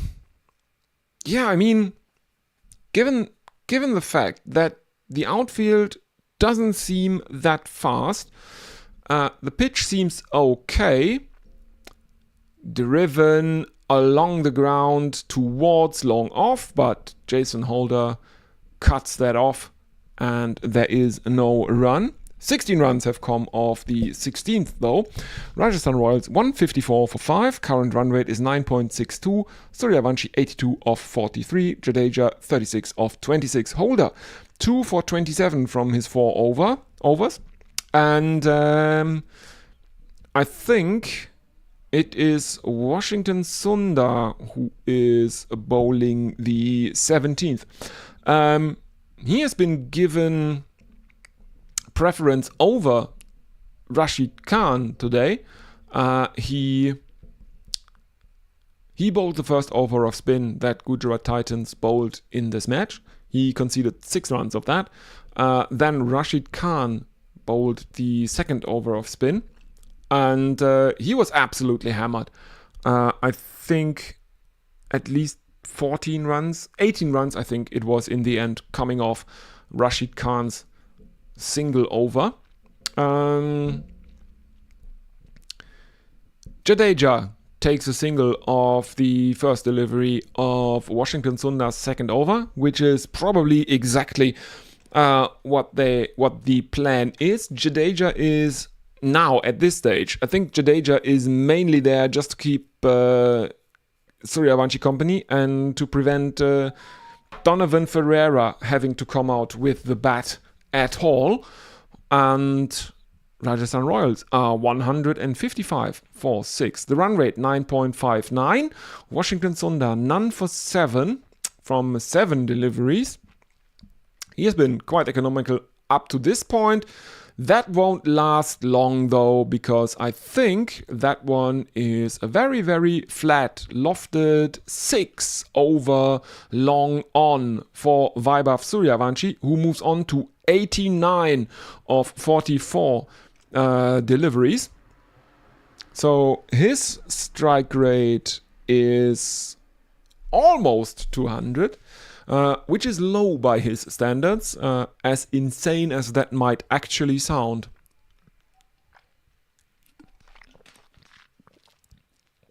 He has struck at 230 something over the season, and I can only say, always keep in mind that this lad is all of 15 years old, and he is playing in probably the most competitive T20 League on the planet. His recent form, he didn't make a century in his last, I think, 5 matches. Came close twice, was out in the 90s 2 times. But he is off strike for now. A single is taken by the Rajasthan Royals. And there are currently replays playing. Now in comes Washington Sundar. Right arm around the wicket to the left-handed Jadeja. There is a fielder at backward point who tries to cut off the cut shot by Jadeja. I think it's Mohammad Siraj, who has been unlucky in the field today. He falls down and the sweeper has to clean up the mess. Jadeja has run a couple. Suryavanshi is in the 90s again. This time penultimate delivery of the over, and Jadeja brings Suryavanshi back onto strike. Washington, who conceded 6 runs in his first over, has thus far conceded 11 in his second, and Vaibhav Suryavanshi is on strike. 90 of 45, the lad. And Rajasthan Royals overall are 165 for 5. And I think that puts them ahead slightly in the calculations of on the beer mats of the 2 lads out in the pub, around 60%. In comes Washington Sundar for the final delivery of his second over. Right arm around the wicket, down on one knee goes Suryavanshi, sweeps him over backward square leg. That is a 6. He has the legs on it, goes down on one knee and absolutely hammers Washington Sundar over backward square leg. That is another 6 runs, and Rajasthan Royals move on to 171 for 5. 70 runs have come off the 17th over. That is very, very pleasing to my OCD brain. Suryavanshi 95 of 46, Jadeja 40 of 29, Sundar none for 23 from 2. And let's have a look at the YouTube chat. Anyway, Rajasthan Royals to piss off Godi and progress to the final, or till a call to the bookies be made. Yeah, now I think after starting very, very wobbly, they lost 2 quick wickets in the power play. Then Jadeja retired hurt. Rian Parag could not really make an impact, or that much of an impact with the bat. Then Jofra Archer came out, and he was having a very, very good but short time. Dhruv Jurel also basically failed. Parag is one of only 3 players who have made double-digit scores. He is the lowest of the double-digit scores. He made 11. Suryavanshi currently on 96 and Jadeja on 40. Those are the other 2. Rabada is going to bowl out, as there are apparently some complications out on the pitch. Maybe some shenanigans. Oh no! The ball is apparently unfit for play after Suryavanshi hit that giant 6 of the final delivery of Washington Sundar's last over. So they have to replace the ball. There comes the man with the suitcase, and with all the balls in it. And yeah, you can already hover over the 100 emoji in the chat and spam that the second that Vaibhav hits his 100, or you can hit it in anticipation or something like that. Yeah. So the last 12 deliveries have brought 33 runs and no wickets. Let's see what is going on. Rabada is bowling to Jadeja.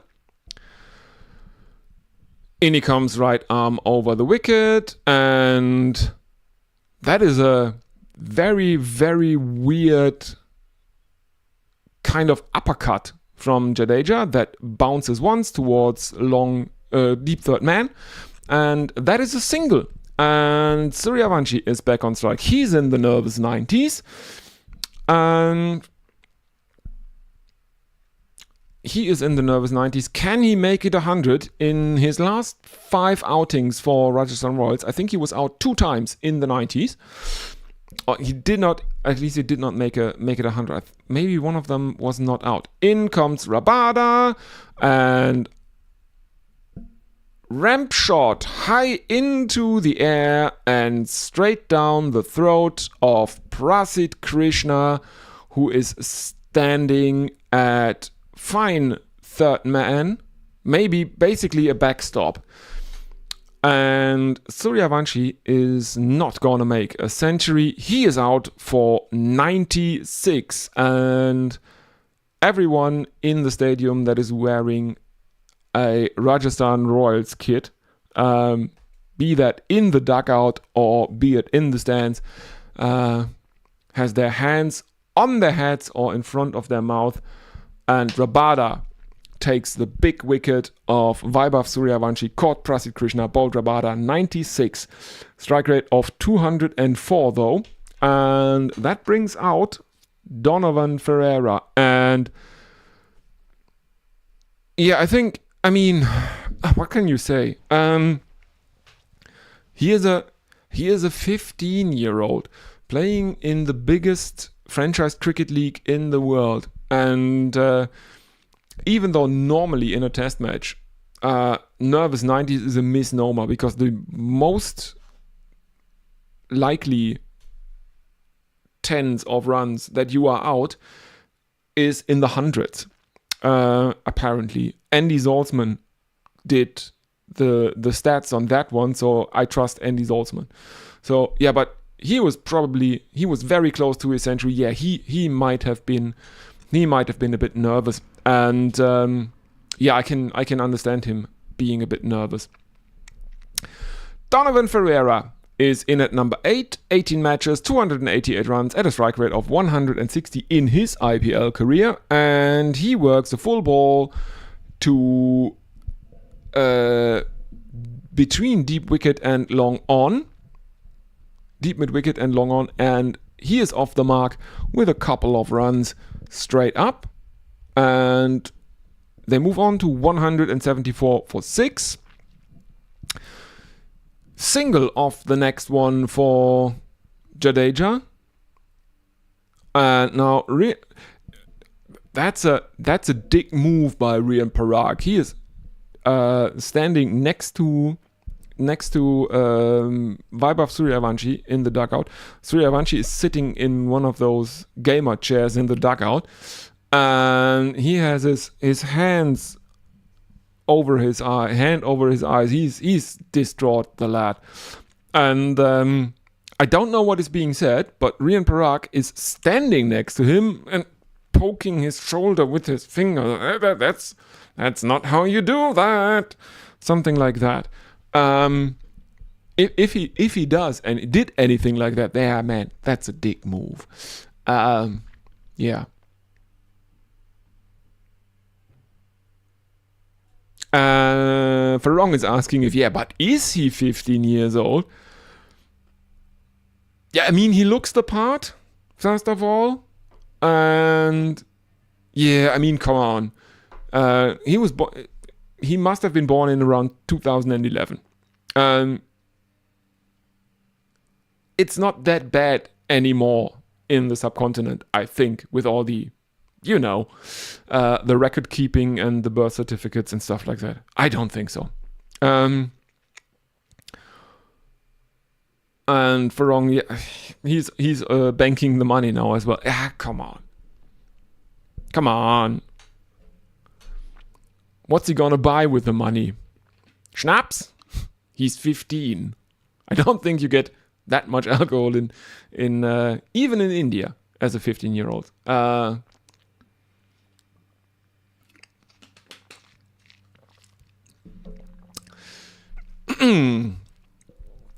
Prasid Krishna is bowling out. He is bowling the 19th, 176 for 6. He is bowling to Jadeja, who plays a very, very ungainly pull shot, rolling his wrists over one as Prasid Krishna is coming in right arm around the wicket. They take a single, 177 for 6. Apparently, some of the Gujarat Titans fans get their hopes up. Enjoy the moment until your team gives a performance like that one against Royal Challengers. Ferreira is on strike, and Prasid Krishna bowls right arm over the wicket now to the right-hander Ferreira and bounces him. Ferreira ducks. There is no run as Butler takes it safely. Pereira is now out in the middle, gardening a bit. There is a DRS timer, but I don't know what for, because it could be either for Rajasthan Royals checking that bouncer for a wide, which was not given on the field, or Gujarat Titans looking for a top edge from Ferreira. When he was bringing the bat up over his head. Now, cover drive from Ferreira, and there is, I think that is Sai Sudarshan again, who is fielding out in the deep point region. He is running hard towards deep cover, but that is the first boundary for Donovan Ferreira of the innings. 181 for 6, the Gujarat Titans at the moment. I think if they make it to 200 here, they will be pretty okay with that. Their bowling attack is not bad. Let's face it. Jofra Archer in the power play or at the death, he's a menace. And Gujarat Titans have shown nerves under scoreboard pressure. First against Royal Challengers Bangalore, and and that was a relatively. And I mean, this time the scoreboard pressure is even higher, because during the RCB game they knew, well, we basically have a freebie here, right? If we don't win it, we are not out. We are not yet eliminated. We still get a chance, maybe against the Sunrisers.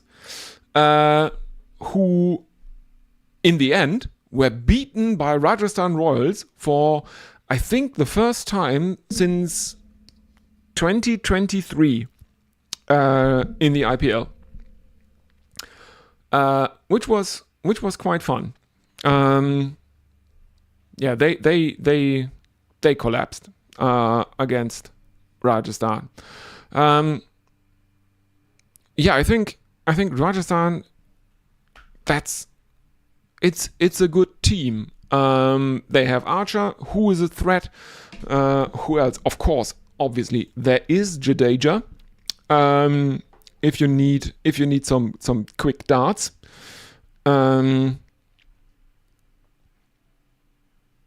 British Sharma has been pretty good for them this season as well, and obviously there's Nandri Borga.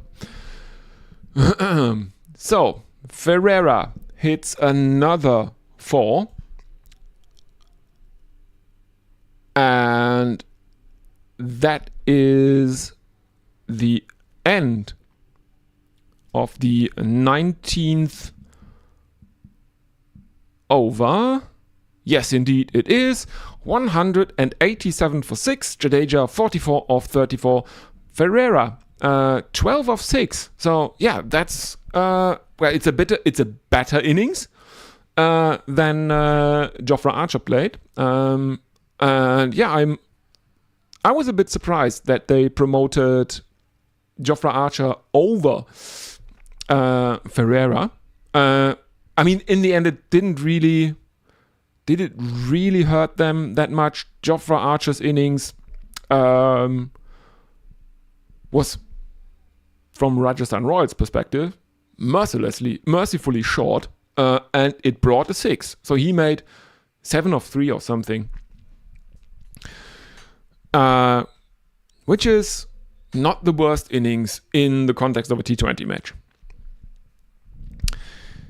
So, Rashid Khan is bowling the final over, and Jadeja gets a single off the first delivery, bringing the score to 188 for 6. Rashid Khan has looked off color in this match, and he continues to do so, as now Donovan Ferreira just plays an agricultural shot that flies over cow corner, and that is 6 more runs, and the Rajasthan Royals are 194 for 6, and the 200 is basically a given at this point. They still have 4 more deliveries, they need 6 runs, and I think it will give them quite a boost if they cross the 200 and maybe even get to 210, and they would be, I think, favorites by around about 75%, maybe.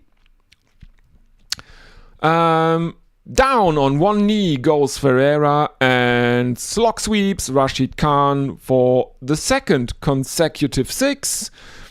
And yeah, Rashid Khan has looked very, very off color.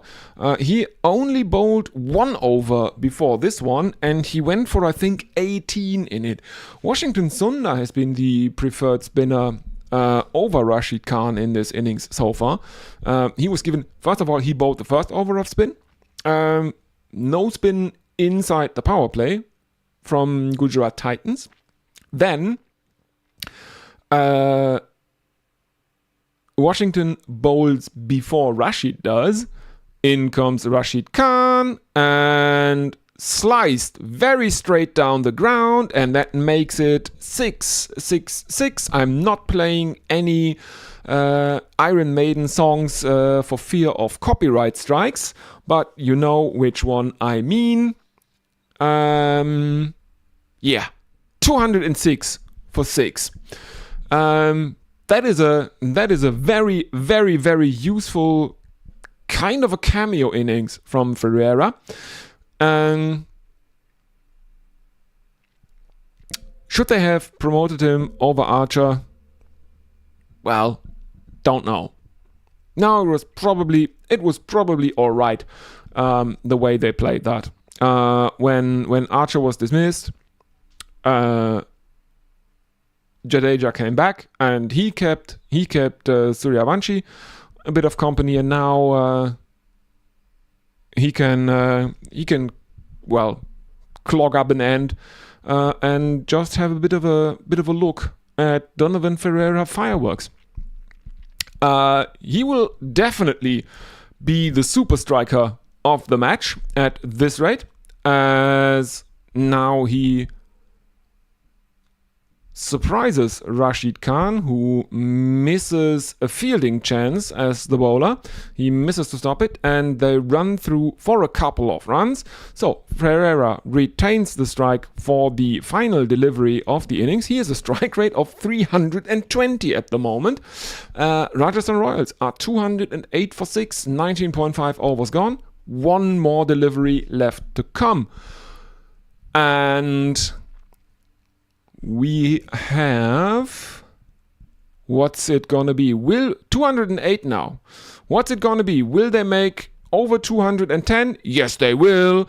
As Ferreira slices another pie from Rashid Khan, who has bowled, I don't know, nothing but pies. I don't think.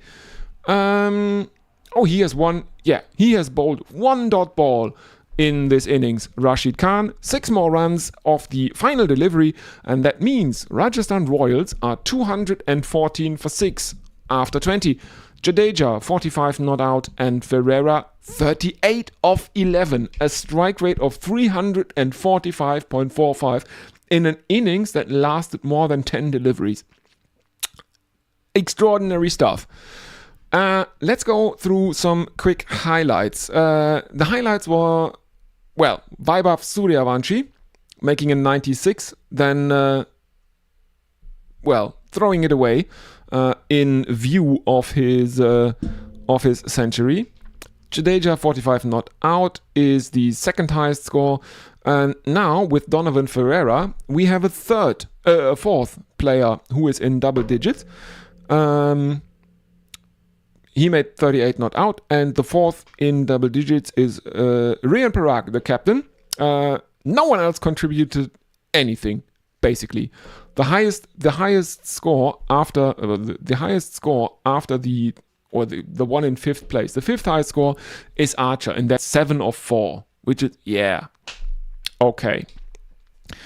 Highlights of the bowling: Rabada and Holder being the picks of the bowlers. Both of them took 2 wickets, and Rashid Khan only bowled 2 overs, but he only narrowly avoids the half century. He concedes 45 runs in 2 overs at an economy of 22.5. So that is the end of the innings. Let's have a look at the YouTube chat. Farong says, runs on the board. Yes, indeed.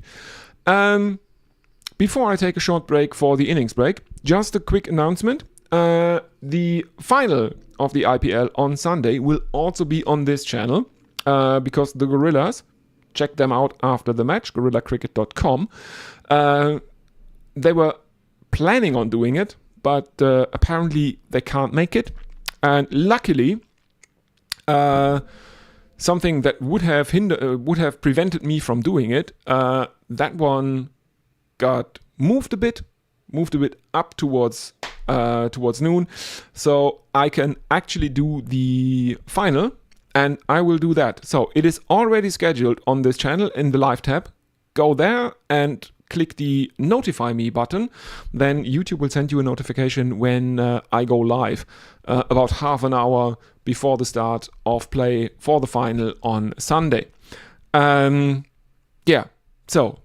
thank you very much for listening up to this point, but don't go anywhere because of course I will cover the chase. That will take about 10-12 minutes. So don't go anywhere, and see you very, very soon.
Stand by for action.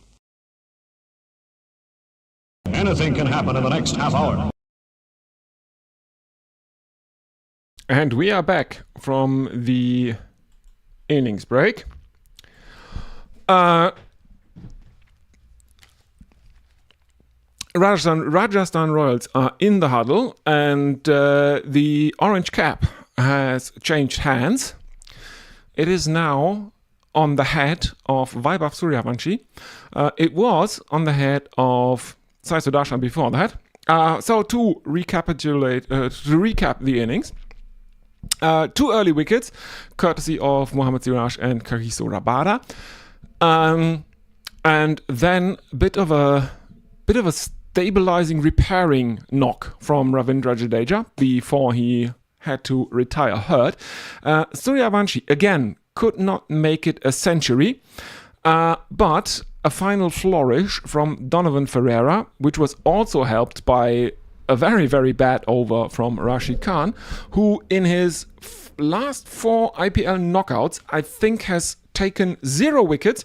He's been quite expensive, and he narrowly avoided a half century in this match, and he only bowled 2 overs. So, well, first of all, welcome back, everyone. Just an announcement. I talked about Rahul Tewatia during the first qualifier when he played that weird kind of knock at the end where it looked like he was playing for net run rate in a knockout game. And I said that there was a very, very similar at the start innings for Rahul Tewatia played in the UAE during one of the COVID IPL seasons, and that I would have to do that I would look for the scorecard for that match, and I would post it. I did find it, and because it took me so long, because real life intervened, I posted not only the scorecard, but I also found a very, very interesting article on Cricinfo, which is a bit older already, but it's a good article. I think it was written basically in 2020 when that knock happened, and it features prominently in that piece. So after the match, head over to the post tab on this channel. You will find it there. After this match, I might actually go and look if I can find a good photo of Rahul Tewatia to make that post look a bit more interesting, because at the moment it's just what we call in German a Bleiwüste, a lead desert from the old printing press thing. Kind of, it's a text without pictures. That's a Bleiwüste.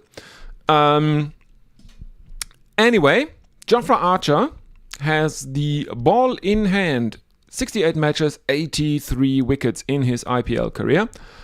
And I think we have Sai Sudarshan, the former wearer of the orange cap.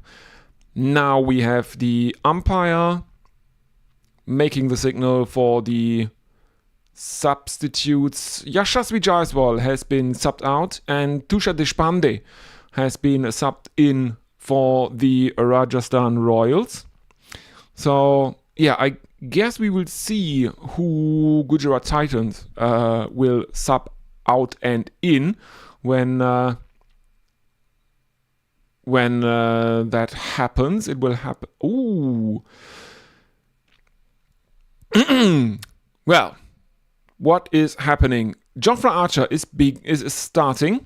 He bowls right arm over the wicket to the left-handed Sai Sudarshan, digs it in short, and Sai Sudarshan uppercuts him, and that bounces just inside the ropes at deep backward point, and the Gujarat Titans are off the mark. Well, what? Why is there nothing on the scorecard? Ah, yes, now the scorecard has been updated, or the scoring ribbon, but yeah. They took their sweet time. I don't know why. But 4 runs and Gujarat Titans are off the mark. And we are now seeing replays of that very, very weird hit wicket dismissal from Sai Sudarshan during the first qualifier, where he basically tried to wrap the bat around his own head, then lost it, and it then spun along the ground back into the wicket. That was a quite funny dismissal, I have to say. A single of the second delivery and Gujarat Titans are 5 without loss. The target is 215. In comes Jofra Archer to Shubman Gill for the first time. Cuts him almost... No. He is bowling a wide down the leg side as he... It looks like he almost has Shubman Gill cut in half, but in the end it is given as a wide. What a weird match thus far. After that wobbly start, Rajasthan Royals really recovered. There is now a slip and short third man, pulled by Shubman Gill now, as Archer continues to bowl short on the short end or on the short side of things. And that is the second boundary of the over. He squeezes it, or he threads it between square leg and mid wicket. And that makes it 10 without loss after half an over has been bowled. In comes Jofra Archer again. And again, he is bowling a bit leg-sidey. And Shubman Gill flamingo flicks it over backward square leg. And that is another 4 runs.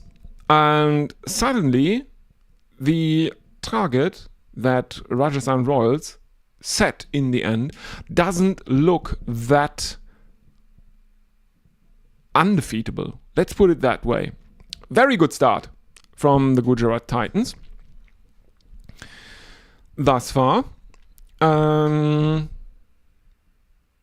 Gill has a strike rate of 161 in this season of the IPL, 295 runs, which you would have to contrast with Vaibhav Suryavanshi, who made almost, 1,000 runs. He made over 1,000 runs. I forgot that I can actually have a look at the leading run scorers. I mean, Suryavanshi is 15 years old. And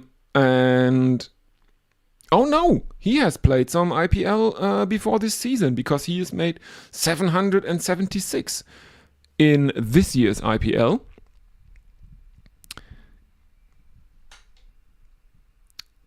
But let's have a look. Consecutive 4s, then a single from Gill, and for the final delivery, it is Sai Sudarshan who is back on strike, and he cuts Jofra Archer, who bowls a very expensive first over. 19 without loss after 1. Both batsmen have 9 runs from 3 balls. They are going along at strike rates of 300. And they need a required rate from here on out of 10.31. They're going along at 19. Nandra Burger, I think, is going to bowl from the other end, while we see Rajasthan Royals captain Rian Parag in conversation with the non-strikers umpire. Nandra Burger is going back to his mark.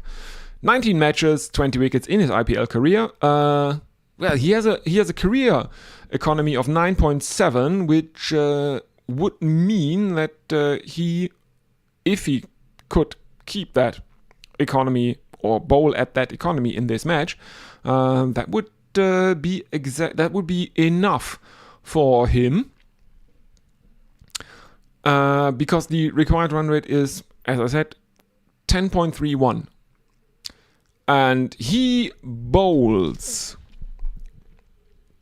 left arm over the wicket, angles one across the right-hander Shubman Gill, and this one is too wide, no chance for Dhruv Jurel, who is diving to his right, and it is given as wide. Oh, Dhruv Jurel gets the fingers of the gloves onto that one, and that is basically the reason that Shubman Gill survives, because if Dhruv Jurel had kept his hands to himself, first slip had a good chance of catching that. But because Dhruv Jurel is diving in front of first slip, he deflects the ball to the right of first slip from where it runs towards the boundary, and that is 5 wides. He could have obviously Gill did not survive that because he didn't get bat on it. I'm sorry, but yeah. So let's start this again. So the reason there are 5 wides is because Dhruv Jurel deflects the ball, which would otherwise have been taken easily by first slip, which is in place, but he dove, and now the Gujarat batsmen are happy with rotating the strike, and why not? They're on 26 without loss, and the Rajasthan bowlers seem content with gifting them runs. Jofra Archer gifts them off the bat, and Nandre Borga in wides. Cut by Shubman Gill, and there is another single as the ball is fielded at deep backward point. Rian Parag is looking a bit annoyed at the moment in the field. I don't know. He is shadow batting with the back of his hand. I don't know why. But yeah, Gujarat Titans are currently going along very, very well. The run rate obviously has come down a bit after that very, very expensive first over from Jofra Archer, when it was up at 19. It's currently, I think, around 16 if my math is correct. It should be somewhere around there. Now we are seeing some trailers for Matt Smith playing one of the Targaryens from what's his name? George R.R. Martin's well, I don't know. It's an epos, all right. It's quite pointless, but it's long. So yeah, I'll grant him that. I don't think the over was over, but we see a new World War documentary with Tom Hanks which will be available on the History Channel. Yeah, great. Another World War II documentary. Not that I don't like World War II, not in that sense. But yeah, I'd rather watch the cricket right now.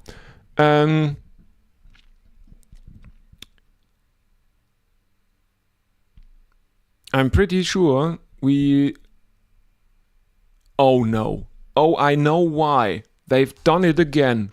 They have moved over to pre-match coverage of the... They are moving over to pre-match coverage of the Blast. Oh, damn. And all of that without any warning. Motherfucker. Let's see if I can find it. Oh, that's in Hindi. Excellent. I can't do that much with that. What does Willow give me?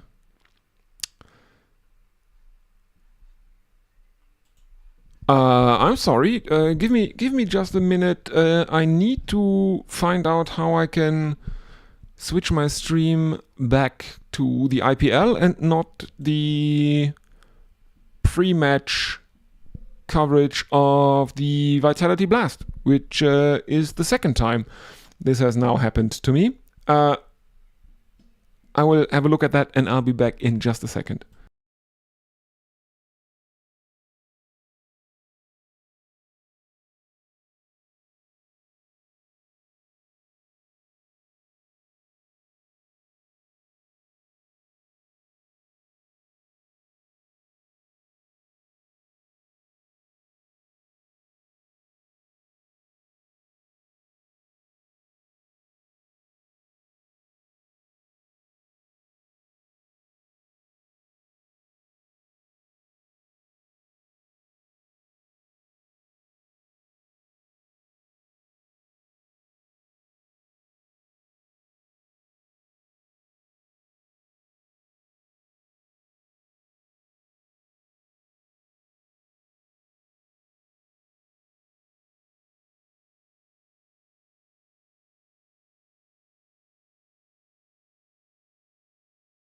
Sorry about that, but I got my stream back up and running.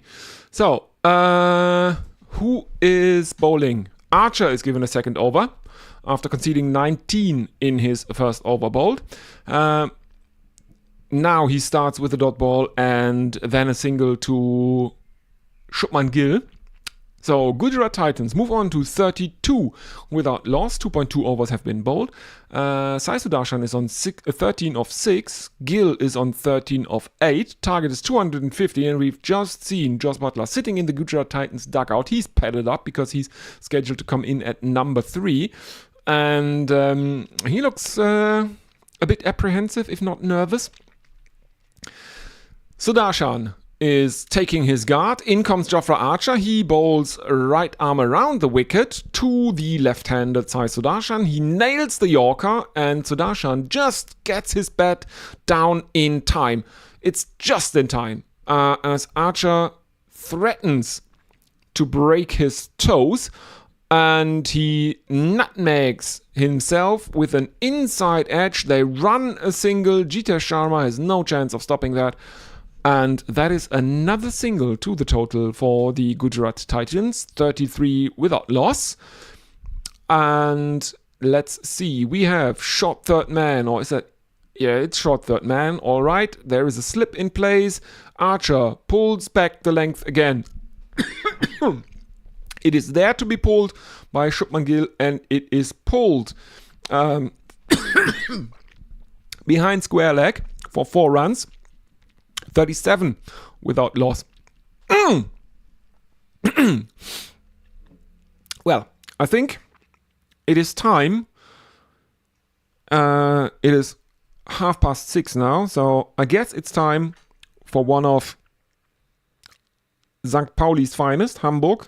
St. Pauli, Hamburg. The red light district of Hamburg. So I am having an Astra Urtyp. One of the finest pilsners that comes out of Hamburg. Holsten also pretty good.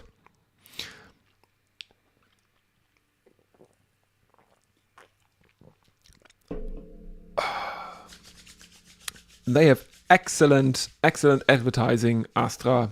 And now driven straight by Shubman Gill. That is another 4 runs, 41 for none for the Gujarat Titans. And Rian Parag is pacing around relatively nervously.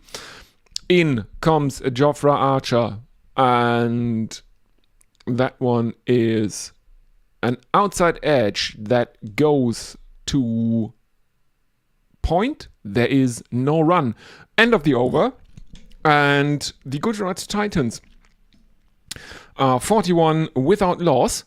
10 runs have come off the third. Shubman Gill 21 of 11, Sai Sudarshan 14 of 7. Jofra Archer ends his second over with figures of none for 29, but the Gujarat Titans, I think, have fallen behind the scoring rate of Rajasthan Royals, or are about to fall behind the scoring, or the worm of Rajasthan Royals. Boga continues high into the air from Sai Sudarshan, and Ferreira, who played a very, very entertaining cameo at the end of Rajasthan Royals innings with the strike rate over 300, drops a sitter, drops an absolute sitter, and even the Rajasthan Royals cheerleaders can't believe what he has done here. Let's see a replay of that. Boga bowls left arm over the wicket. It goes high into the air, and it is so high that Sai Sudarshan is basically halfway back towards the dugout when Ferreira drops it, and he comes back. That's obviously an exaggeration, but he was walking when Ferreira dropped him. That one, by all rights here, he was out. He was out. He was cooked there. But he is given a life. During the first innings, Suryavanshi was given a life by Sai Sudarshan, funnily enough. So, Sai Sudarshan first gave Vaibhav Suryavanshi a life, and now he is given a life. And we remember Vaibhav Suryavanshi, after being dropped on 46 by Sai Sudarshan, went on to make 96, missing out on a century again. I think that's the third time in the last five matches that he has missed out on a century. Now in comes Boga, left arm over the wicket to Sai Sudarshan, and Sai Sudarshan drives him straight through long off. There is no one there, and that is another 4. Wide outside off, guided to deep third man, and they run through for a single, 48 without loss. Sudarshan on 20. Gill, who is on strike now, is on 22. The target is 215. 3.5 overs have been bowled. So after this one, we still have 2 more overs left in the power play. And as I'm saying that, Gujarat Titans looked like they might be in danger of dropping behind Rajasthan Royal at this stage in the innings. No, they have recovered. And now Nandre Boga is looking to bounce Shubman Gill, and that flies over the head and over the bat of Shubman Gill, who is looking to play a ram shot. It also flies again over the gloves of Jos Buttler, and that is, I think, 4 byes. Yes, it is 4 byes, and 11 runs have come off the fourth. Gujarat Titans 52 52 for none. The current run rate is 13. The Rajasthan Royals went along at about 10.5, I think, for their innings. The required run rate from here on out for the Gujarat Titans anyway is 10.18. Gill 22 of 14, Sudarshan 20 of 10. Let's have a look at the live chat. If you're listening, go ahead. Please use the live chat. I will read out your messages in between the overs. And I'd love to hear from you. Where are you listening from? I know that Brian is listening from France and that Varong is listening from Laos. If anyone else is listening, first of all, don't forget to like and subscribe. I do YouTube. I have to ask this. So please go ahead. And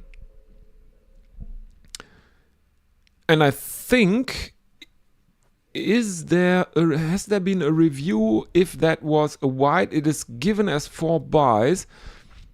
No, I think it's not given as buys. Brijesh Sharma is bowling for the first time in the innings. So some more right medium after, and I think Jofra has been pulled out of the attack.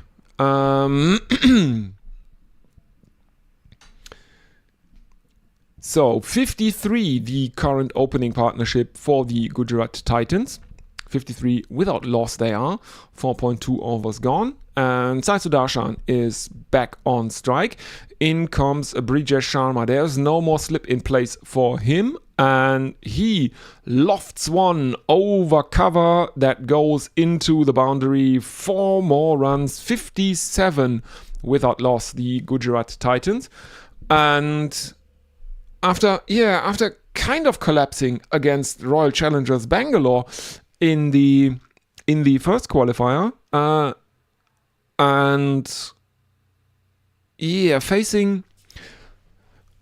facing a bowling attack that is not to be underestimated. They are now going along very, very nicely. A power play score of around 75, if not even 80. Looks to be on the cards here, I would say. They still have 1.5 overs left, and they already have 57 runs on the board. Now, cut, but straight towards backward point by Shubman Gill. That is a dot ball. Gill, 26 of 16. Sudarshan, 21 of 12.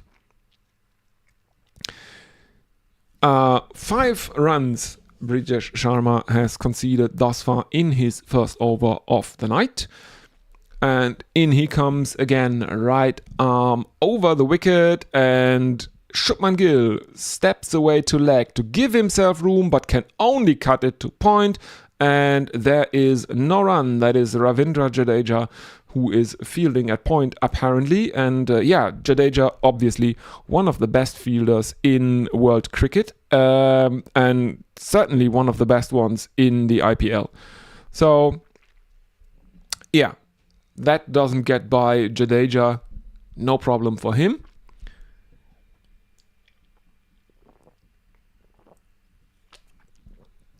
Lofted on drive now, but Jofra Archer is coming around to stop it at long on. Throws it back in towards Dhruv Jurel, the keeper. I think I said Jitesh Sharma a few times earlier. It is obviously Dhruv Jurel who is keeping for the Rajasthan Royals, because Jitesh Sharma is keeping for the Royal Challengers Bangalore. But both have Royal in their name, so yeah, maybe that's my excuse, and I'm staying with it. So, a couple of runs to end the 5th over. 59 without loss. Speaking of Sharmas, if you want to listen to me and some of my friends like Ajit and Will select an all-time all-Sharma IPL 11, you should probably subscribe to this channel and maybe even activate notifications, because we are going to do that, because Jitesh Sharma was basically the missing piece to make an all-time all-Sharma 11 feasible, because the all-time IPL all-time Sharma all-time all-Sharma 11, the position of keeper, that was a bit of a tricky one. Now, Deshpande is coming in to bowl. He is the impact sub, some more right medium fast from Tushar Deshpande. I think we've seen only 4 overs of spin bowled by the Gujarat Titans. So yeah, let's see what the strategy from the Royals will be. flicked backwards off square by Shubman Gill, and another single, Gujarat Titans, 61 without loss. Now they are slowing down a bit. They need to keep their foot on the gas, methinks, to make the most of the power play. Rajasthan Royals slowed down a bit in their innings during the middle overs, the boring middle overs, and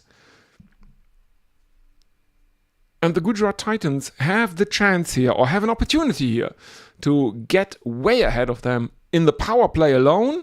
Now, driven through the covers by Sai Sudarshan, Rian Parag, the Rajasthan Royals captain, is jogging after that, can't stop it. The outfield doesn't seem all that quick, but neither does Rian Parag here in this situation. So, yeah, that's 4 runs to Sai Sudarshan. It was played through the gap of 27 meters between cover and mid-off.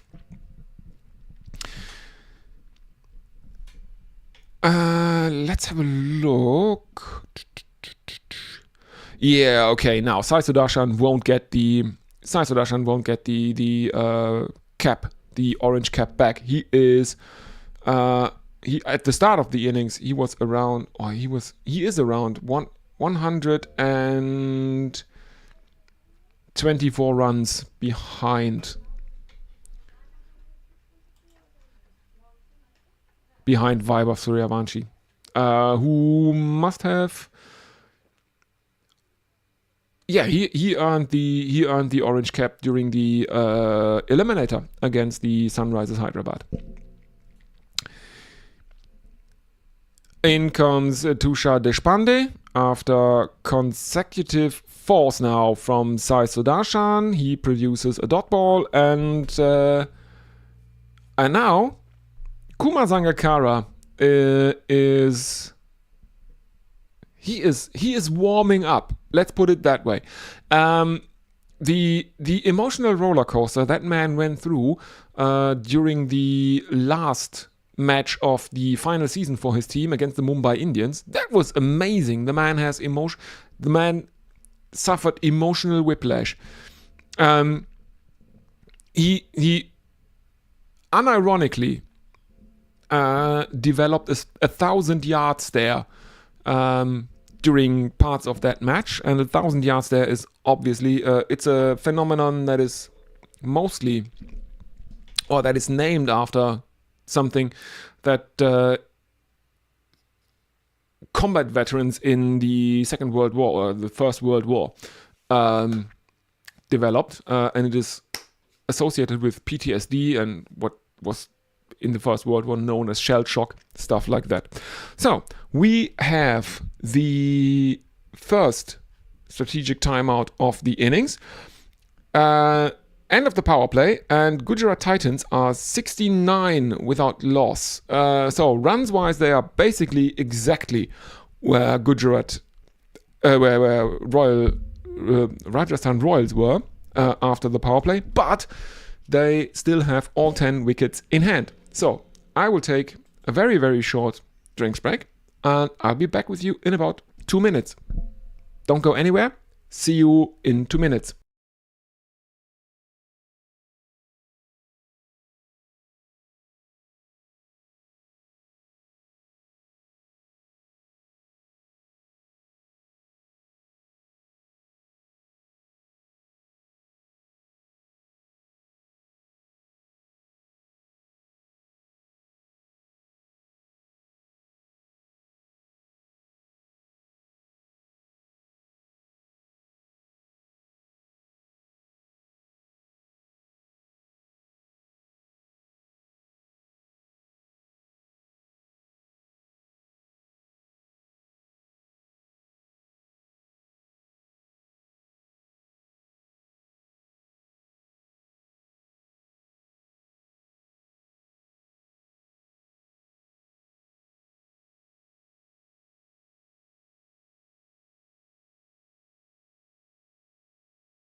And we're already back.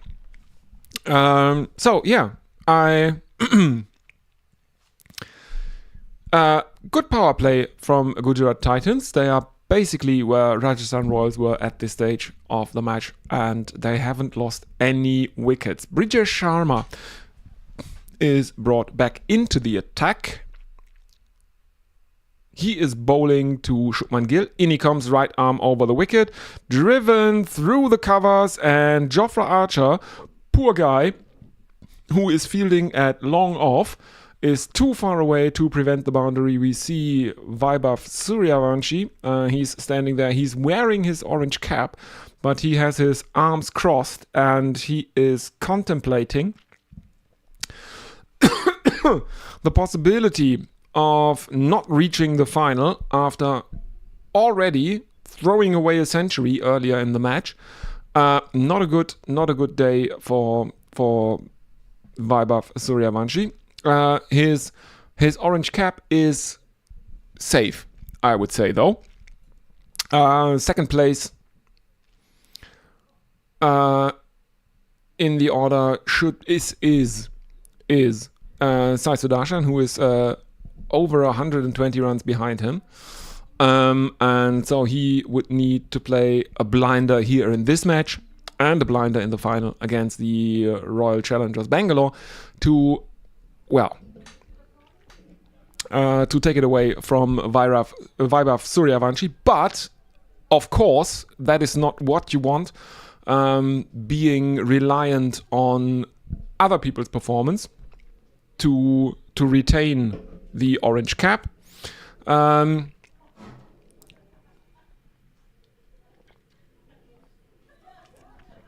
He also has a chance to break the 800 mark for runs in a season if Rajasthan Royals actually make it to the final.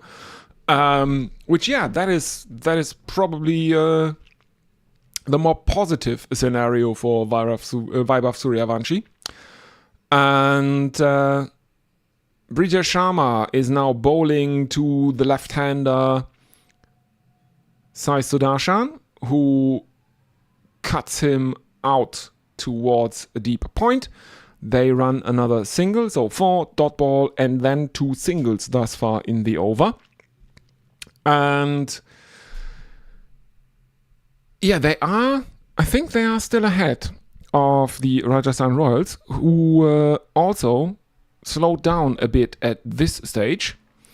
75 without loss inside the 7th over. Bouncer now from Brijesh Sharma to Shubman Gill. That is given as a wide based on height. The DRS timer is ticking down, and Rian Parag does not look like he is going to challenge the on-field decision here.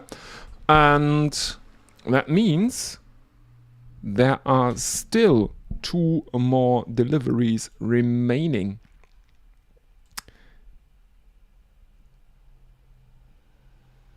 In the over, Sharma bowls right arm over the wicket, and Jofra Archer prevents a boundary but does not prevent the couple for Shubman Gill, who moves on to 36 of 23. Gujarat Titans 78 without loss. Final delivery of Brijesh Sharma's second over. None for 16, his figures so far for the night. And Gill is now walking out of his crease, back into his crease, waving his head around. He seems to be talking to Sai Sudarshan a bit. Now he looks around at the field that is set for him that I cannot see yet. Oh, they are checking if they are short on that couple of runs, and it looks like that's... What? Yes, they were short. It has been changed to a single.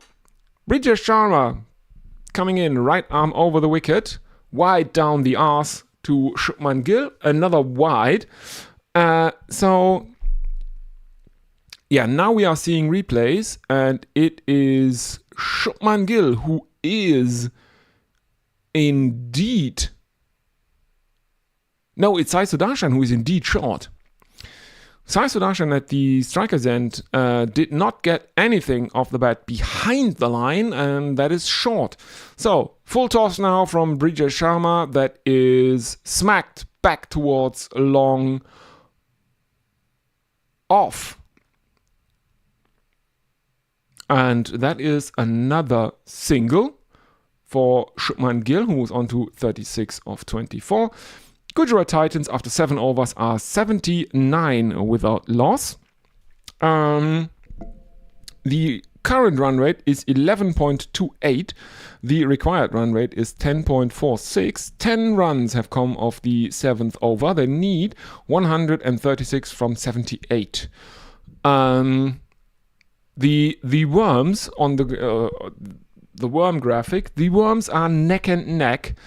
But at this stage, the Rajasthan Royals had lost 2 wickets.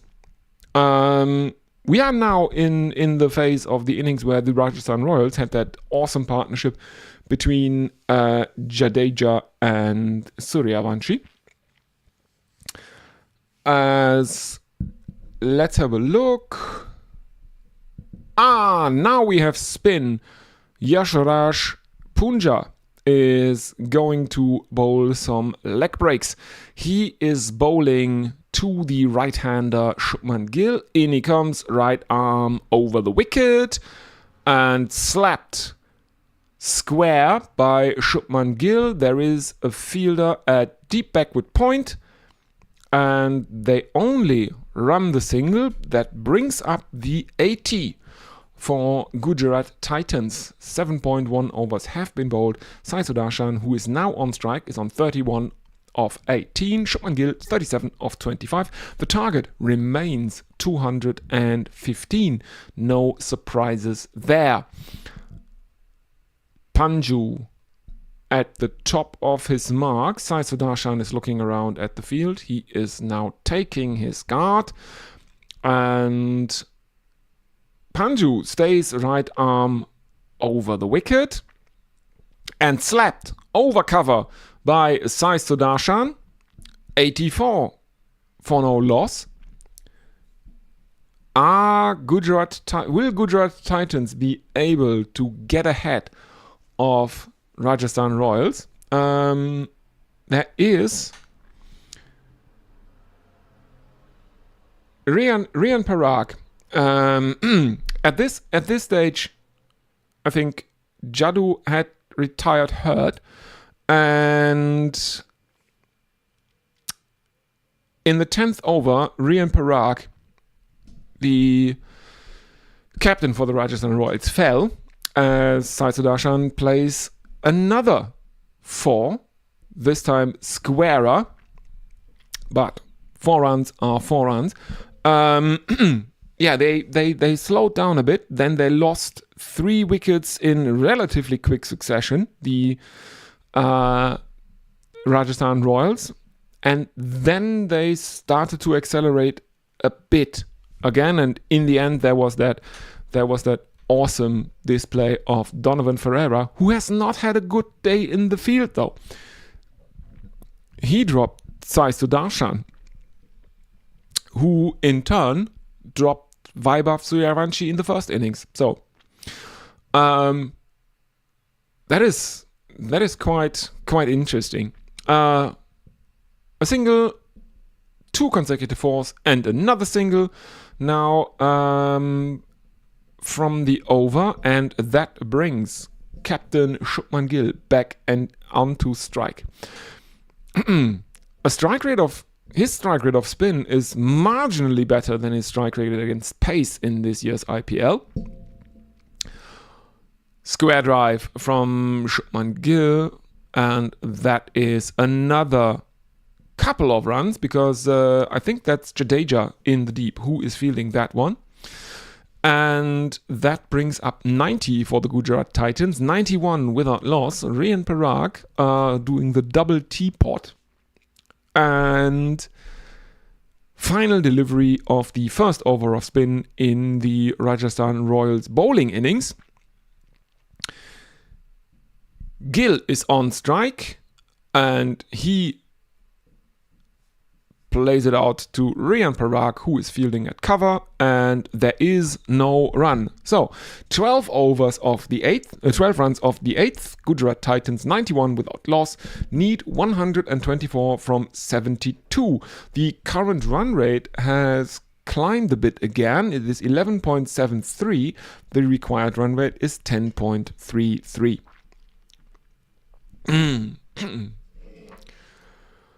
Oh, finally, the temperature is dropping a bit here in Germany. Storms have been forecast.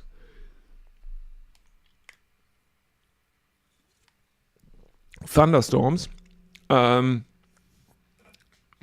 heat storms, and yeah, they can't come quick enough. To be honest with you, because today was around 35, 36 degrees. Really, really hot.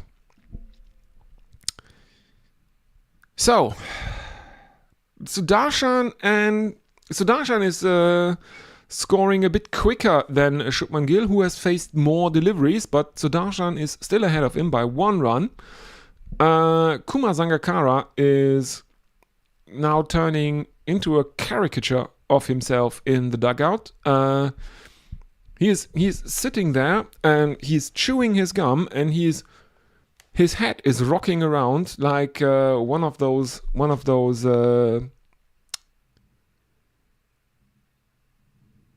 what's it called? The mine birds from seagulls. The seagulls from Finding Nemo.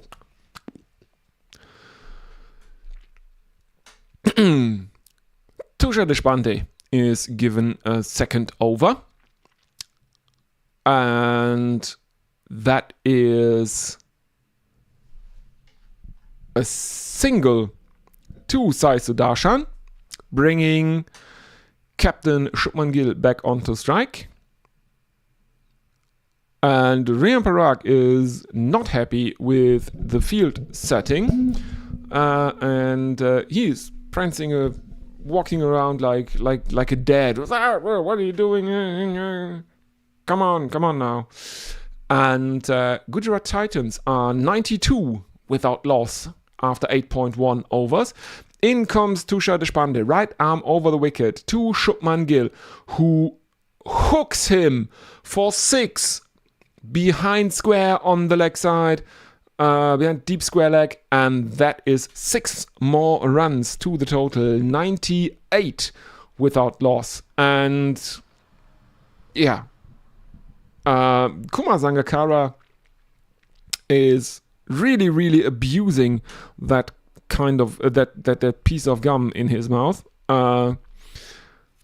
chewing very, very hard and intentional now indeed. 98 without loss. Shubman Gill 45 of 28. Sai Sudarshan 41 of 22. But Gill is on strike. The target remains 215. Tushar Deshpande none for 17 after 1.2 overs. In he comes again. Right arm over the wicket. And this one is driven too long on by Shubman Gill. It is fielded by Jofra Archer. I think they run just a single. Yes, indeed. Jofra Archer, who is generally fielding on the boundary for the Rajasthan Royals, either at long on or long off. He can prevent a couple of runs because that one was hit very, very hard. And even though the outfield doesn't seem all that fast today, that one came to Jofra in basically no time. Let's have a look. In comes Tushar Deshpande and Sai Sudarshan uppercuts him. It is fielded out at deep extra cover by, I think that is Jadeja. Always a live wire in the field. One of the finest fielders in international or in men's world men's cricket. And again, the Gujarat Titans run a single, but that single also means they bring up triple figures, and they bring up triple figures quite a bit ahead of when the Rajasthan Royals got there. In comes Tushar Deshpande, and Shubman Gill steps back, gives himself room, slaps that through the covers, finds the boundary, 104 without loss. So that's 13 runs of the over thus far. And there is still a delivery to come, and it also means that Shubman Gill brings up his 50 of 31 deliveries, and the Gujarat Titans they seem well in control at this stage of the match. Let's have a look what the beer mat calculations of the lads tell us. And yeah, the lads agree Gujarat Titans are favorites by 80%. So if they bring this one home, and they might actually, because the final delivery of Tushar Deshpande's second over goes for another 4. Shubman Gill moves on to 54 of 31. Sai Sudarshan is on 42 of 23. Tushar Deshpande ends his second over with figures of none for 27. 17 runs have come off the 9th. They need 107 from 66, and the required run rate has dropped to below 10. It is now 9.72. Let's have a look at the chat. And Brian in Brisbane is saying, cooling here too, a bit of high cloud now at about 1900. What are you drinking today? I'm on the cheap Kronenberg 63 or euro cents. Okay, I am drinking an Astra, one of Hamburg's finest Pilsners, which is very strongly associated with the red light district in Hamburg, St. Pauli, which contains the Reeperbahn. But to be honest, the Reeperbahn and the red light district is a very, very small part of St. Pauli. St. Pauli is a really, really cool part of Hamburg. Just one street away from the Reeperbahn. It's really, really cool. It's a very young, very hip, very artistic, and very, very queer quarter of Hamburg. So I really like it.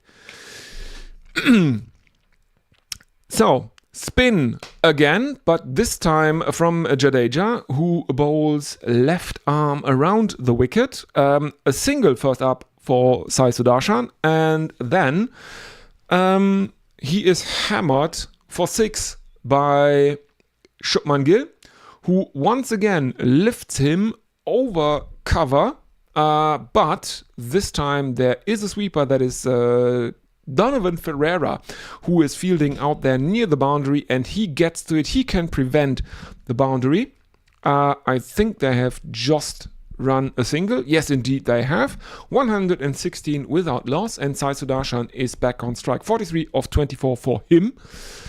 And in comes Jadeja, switching to left arm over the wicket, and this one is cut by Sudarshan, and that is another single, I think. So yeah, it's a really good. It's one of Hamburg's finest, if not the finest. They actually have their stronger beer is called Rotlicht, red light. Down on one knee goes Shubman Gill and slog sweeps Ravindra Jadeja over fine leg for 6 more runs. So nothing going right for the bowling attack of the Rajasthan Royals at the moment.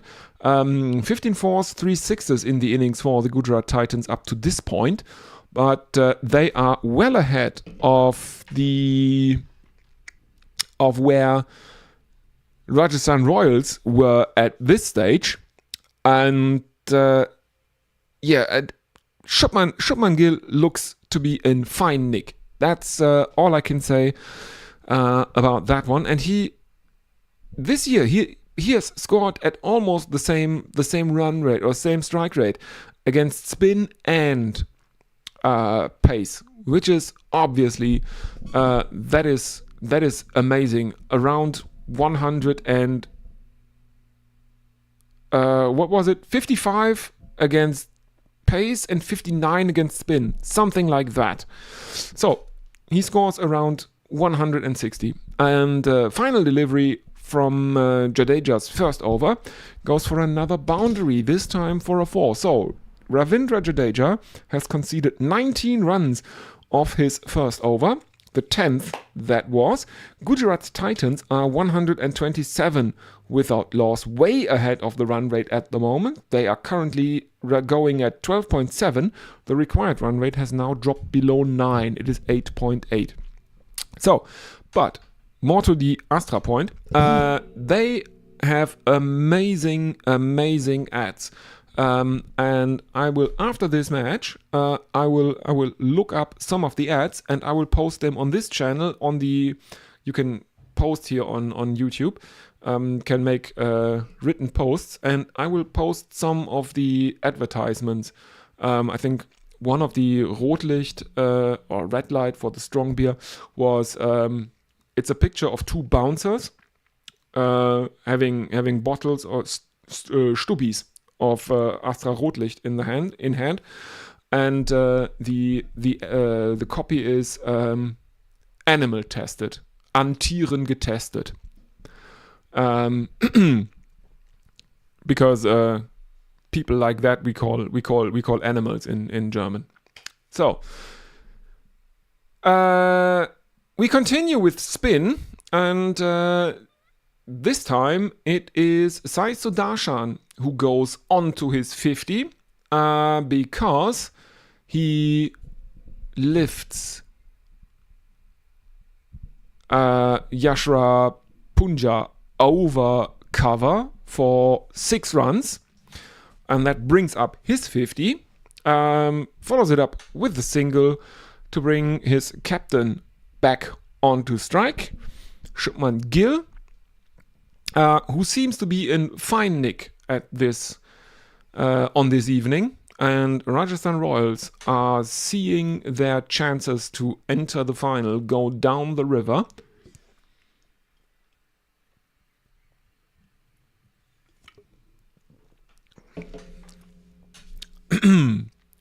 And what will Punja do now? Gill is on 71 of 35. Could we see a century in this match yet? Push to point by Shubman Gill. There is no run. 134 without loss. 10.3 overs gone. The target is 215, and there are quite a few, I assume, Rajasthan Royals fans who have fallen eerily quiet since during the last half over, as now Shubman Gill joins the fun and he takes the 4 through the covers of Punja. 138 without loss. 2 more deliveries left in the innings, and if we're looking at the graph,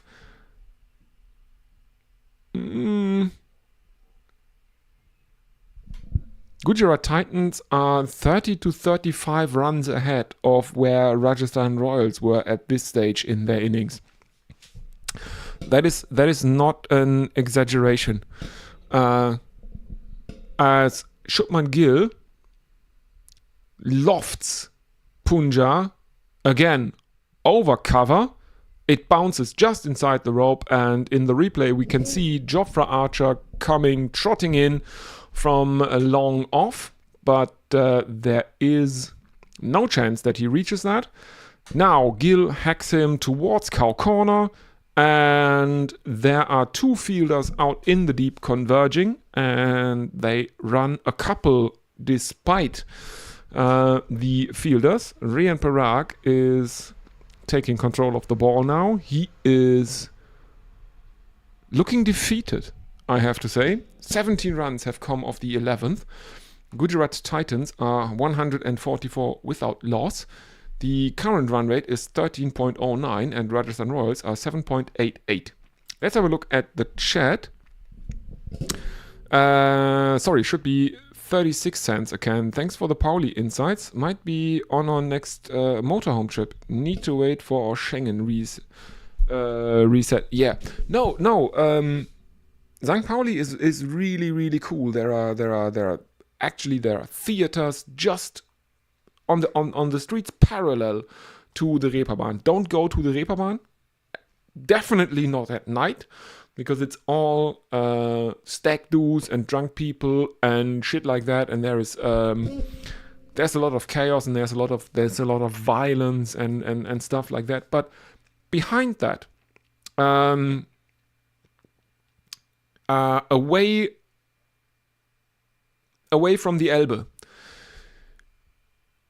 St. Pauli is very, very nice. There are very, very nice bars in St. Pauli. There's one that is just stuffed full of Rococo sofas and stuff like that.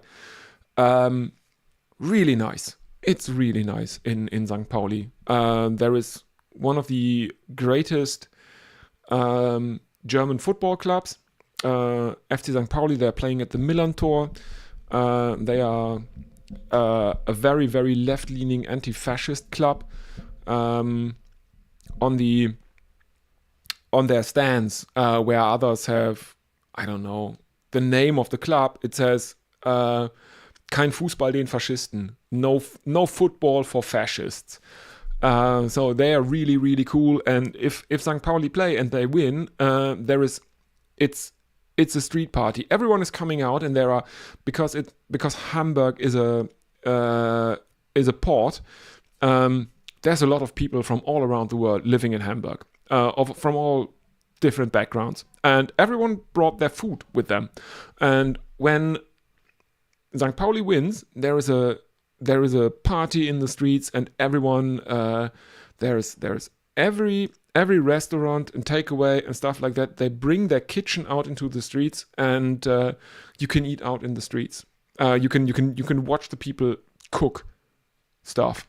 From Africa, from Turkey. There's lots of Turkish people in Germany overall, and one of the finest German street foods is obviously Döner Kebab, which has Turkish roots. It was invented in Berlin, but it has obviously Turkish roots. So that's great.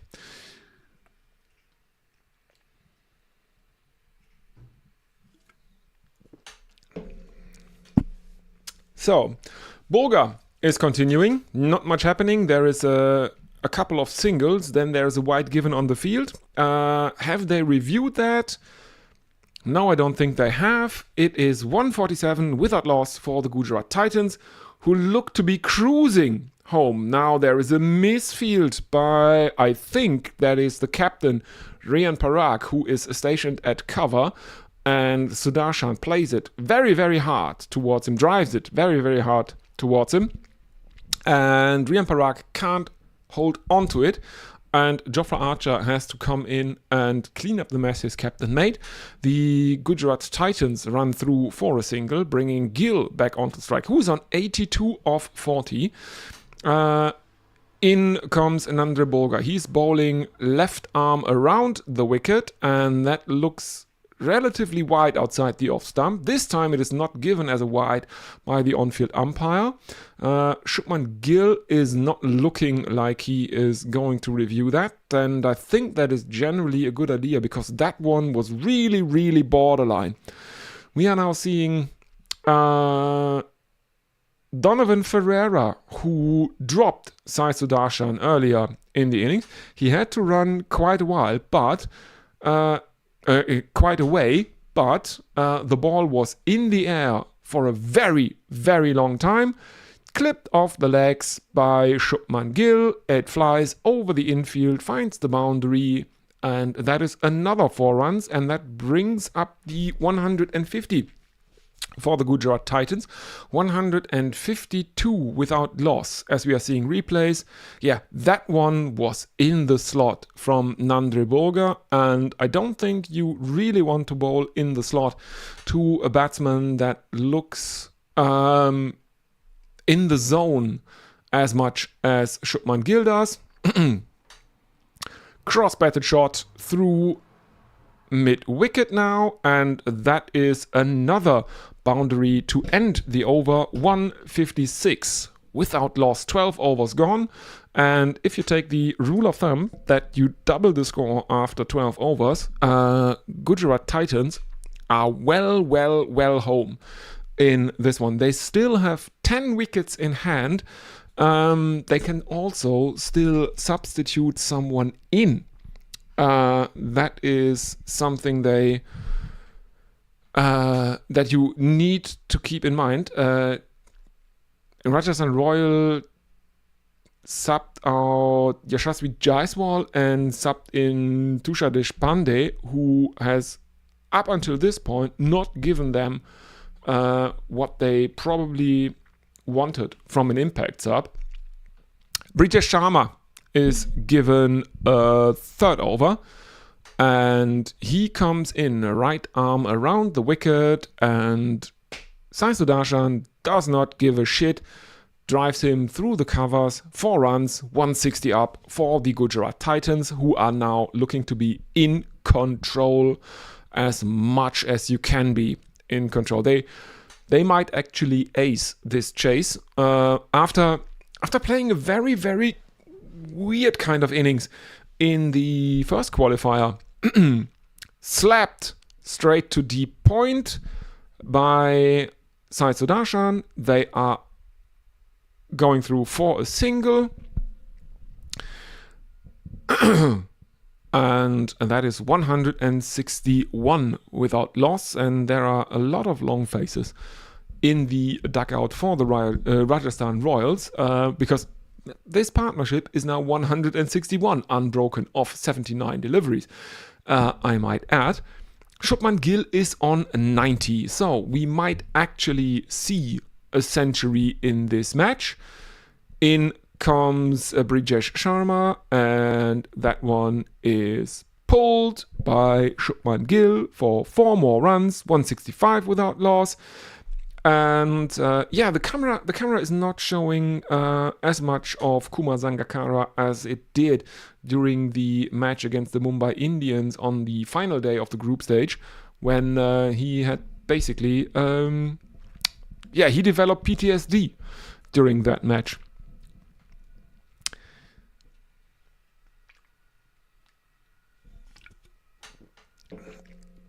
Which, I mean, I guess, that was a very stressful match.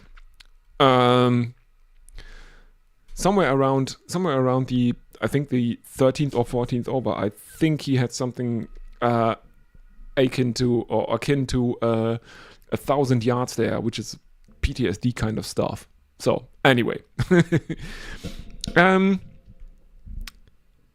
fourth delivery and cut by Shubman Gill, but Tushar Deshpande at backward point was alert enough to stop that, and he limits the Gujarat Titans to another single, bringing Sai Sudarshan back onto strike, who is not scoring as freely as his captain, but he is scoring after being dismissed in that weird hit wicket way during the last match, where he tried to fold his bat around his own head and then lost the bat, which dropped to the ground and then rolled into the stumps. And did it happen again? Holy fuck, I think it happened again. That's not real, is it? Holy shit. He has been dismissed, hit wicket in consecutive matches. Sai Sudarshan has to go. Twice in 2 innings, you are out hit wicket. This is unbelievable. Let's have a look at the replay. Here is the bowler. Sai Sudarshan. Again. It is. There is a full hack. And again, the bat, he goes through.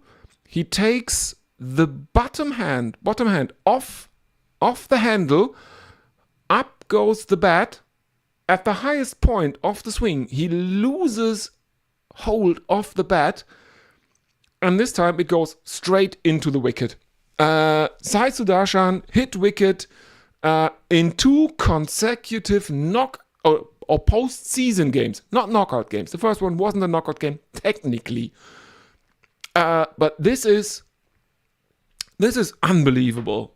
Unbelievable stuff. And it brings out the number 3 of the Gujarat Titans. It's Joss Buttler. It's the universe, Joss, facing Brijesh Sharma. Final delivery of the 13th over coming up. Joss Buttler and his captain, Shubman Gill, are at the crease. These two can take them home from here, I would think, but you just hate it to lose someone like Sai Sudarshan, who is out hit wicket, bowled Brijesh Sharma for 58. He was going along at a strike rate of 181. You want that. Cross-batted shot towards cover, sweeper cover, and I think they have run a couple. Yes, indeed. Buttler has run 2, so he is off the mark of his first delivery. Buttler 2 of 1, and that means Shubman Gill will be on strike for the next delivery, for the first delivery of the 14th over. He is on 95 of 45. So a century at a strike rate over 200. That is definitely a captain's knock in an IPL knockout game.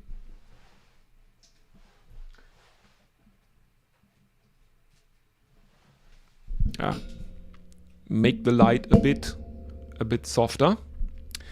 So yeah, Jadeja is coming back. He has not had a good first over. He conceded 19 runs. He's been slapped around, or he got slapped around by both Sai Sudarshan and Shubman Gill. That was. He's bowling left arm around the wicket to the right-hander Shubman Gill, who drives him very straight. It is fielded. They run through for a single. Buttler is back on strike. As we are seeing, obviously we are seeing replays of Sai Sudarshan being dismissed, hit wicket for the second time in consecutive innings, and the second time in consecutive playoff matches. That is so weird. Buttler takes another quick single, and that is if you can't make runs, or if you can't find the boundary, rotate the strike, even though they are both right-handed batsmen. And that is the century for captain Shubman Gill with the 4 through the covers. 175 for 1, 13 and a half overs are gone. Shubman Gill makes a century of 47 deliveries, and that is his first. That's his first. This made an IPL century. He has 6 50s to his name, 6 half centuries, but I think that is his maiden IPL century. So, congratulations to Shubman Gill. That is. Let's not jinx him now. That is a very, very good innings, an absolute captain's knock, and all of that. The whole team performance by the Gujarat Titans, after being a bit disappointing during the first qualifier, they will have Saturday to think about what to do against Royal Challengers Bangalore, who seem to be the new prime Mumbai Indians or prime Chennai Super Kings in the sense that they look like the team to beat. They are absolutely clicking right now, the Royal Challengers Bangalore. So, a couple more runs, a couple of singles, a triplet of singles even, to round out the over. And Ravindra Jadeja has conceded 9 runs of his second over, which is better than the 19 he conceded in his first. But after 14 overs, Gujarat Titans are 178 for 1, and the run rate is just a tad above runnable territory. And let's see what Rajasthan Royals, let's see what final gambit they can pull out. Brian in Brisbane is saying, well, commentator cursed. Was this a bookie-inspired dismissal? Well, I'm generally not that cynical when it comes to cricket and the influence bookmakers have on stuff like the IPL. But I have to say, the similarities between those two dismissals of Sai Sudarshan in the last 2 matches, well, they were remarkable, but that also can bring you to another conclusion, and that conclusion might be that maybe his technique playing that hoik across the line shot, or that golf shot, maybe his technique for playing that is flawed, because the ways he lost his bat were very, very similar in both dismissals, and both times the bat then went on to hit the wicket, because the way that he loses his bat in that swing, the bat has basically no other way than to land on or very, very close to the wicket, because he loses control of the bat on the way down on the follow-through swing, on the through swing. And there is not much room behind a cricket batsman that is safe for a bat to fall. It's just that simple.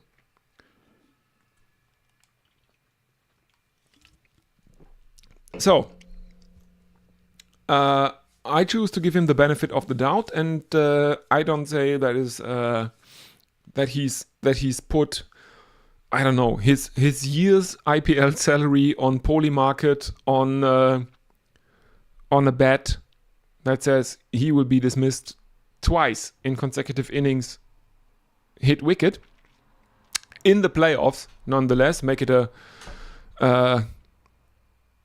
few legs in what's it called in betting parlance, to a parlay, I think. Yeah, I don't think so. I just think he doesn't really play that shot well, and perhaps he should put it away, because no.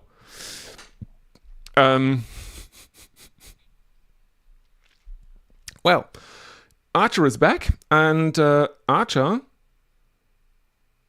has found something that he was missing for the first 2 overs that he bowled, because he keeps the Gujarat Titans batsman to 4 singles of the first 5 deliveries of his third over. 182 for 1 though.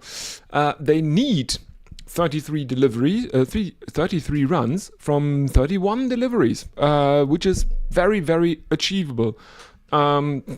Considering the batsman out in the middle, Shubman Gill, who looks in fine fettle, But now,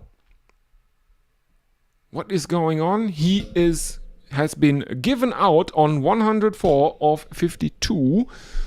And let's see.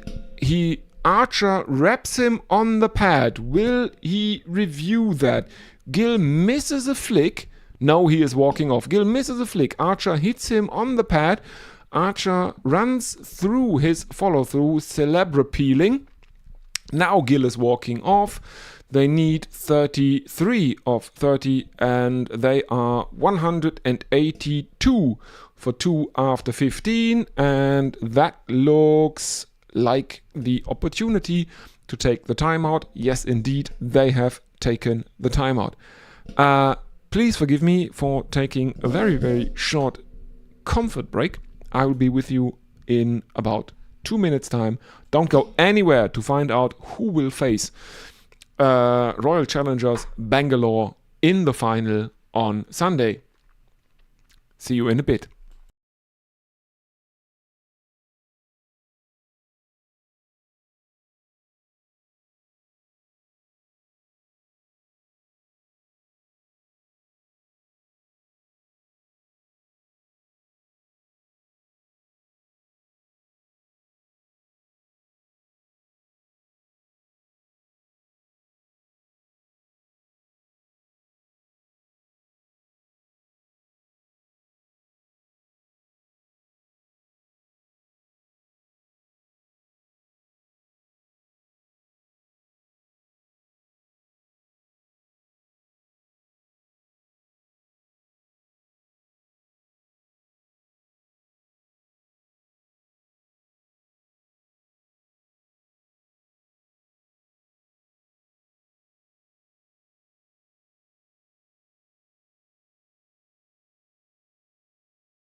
And we're back. Sorry, everyone. I'm cutting it close, but we have not had any action yet. Looks like Tushar Deshpande, the impact sub for the Rajasthan Royals, is given his third. In he comes, a right arm over the wicket to the right-handed Joss Buttler, who drives that out to Donovan Ferreira, who is fielding at deep cover. There is a single. Washington Sundar is in for the Gujarat Titans now, as we are seeing replays of Jofra Archer wrapping Captain Shubman Gill on the pad, and that was a clear LBW. Nice touch on his way out. Or on his way off the ground, he fist bumps Vaibhav Suryavanshi, who played a gem of a knock in the first innings, who unfortunately couldn't get to the century that Shubman Gill did achieve. So, the single of the first delivery of Tushar Deshpande's third over brings Washington Sundar onto strike for the first time in the innings. Can't do anything with the first delivery that he sees, and that is a dot ball. So 183 for 2. They need 32 of 28. Might there be a twist in the tail? Can they find something here, Rajasthan Royals? They need to increase the pressure on the Gujarat Titans batsmen. They have them rattled, I think, or well, maybe at least half of the wickets were the Gujarat Titans batsmen rattling their own stumps. Because yes, Sai Sudarshan was out, hit wicket in 2 consecutive innings now. And now Butler takes another single to deep point, and Washington Sundar is back onto strike. I think Gujarat Titans are still firm favorites. Let's see if the lads with the beer mats agree. Yes, they agree, over 90%. But it's come down a bit. Off the hips of Washington Sundar, and that is a dot ball. 3 runs have come off Tushar Deshpande's third over thus far. Oh, interesting. I think I heard thunder in the distance, but now the sky it's getting lighter again. Well, let's see. I really want that. I want that thunderstorm to hit. It was way too hot today. But Tushar Deshpande can't keep them totally quiet. Washington Sundar flicks him aerially off his toes for 4 runs into the leg side. There is no protection in the deep currently for Tushar Deshpande on the leg side, and that is 4 runs, making it 189 for 2. The required run rate is climbing a bit again, 6.5, but they made 7 runs of the 16th over. Washington Sundar 5 of 4 and Butler 8 of 7. Let's have a look at the run rate for the last 5 overs. Yeah, that is 9. So even though they have started to slow down a bit after a quick few wickets, they need to go along at if they can make 7 runs and over. That is fine. Looks like Jofra Archer is going to bowl out. Right arm over the wicket he is, and this one is played down towards deep third man by Jos Buttler. They run through for just a single. The ball was not going at a very high pace. It was not very fast. They maybe could have squeezed out a couple, but on the other hand, why take the risk at this stage in the game? They are way ahead. They know that maybe there will be another over of Punja, maybe.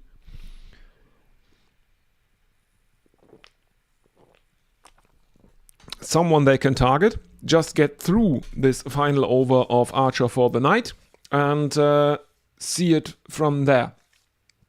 In comes Archer, right arm around the wicket to the left-handed Washington Sundar, who looks to drive, misses it, it beats his edge, and it is going through to Dhruv Jurel. There is no run.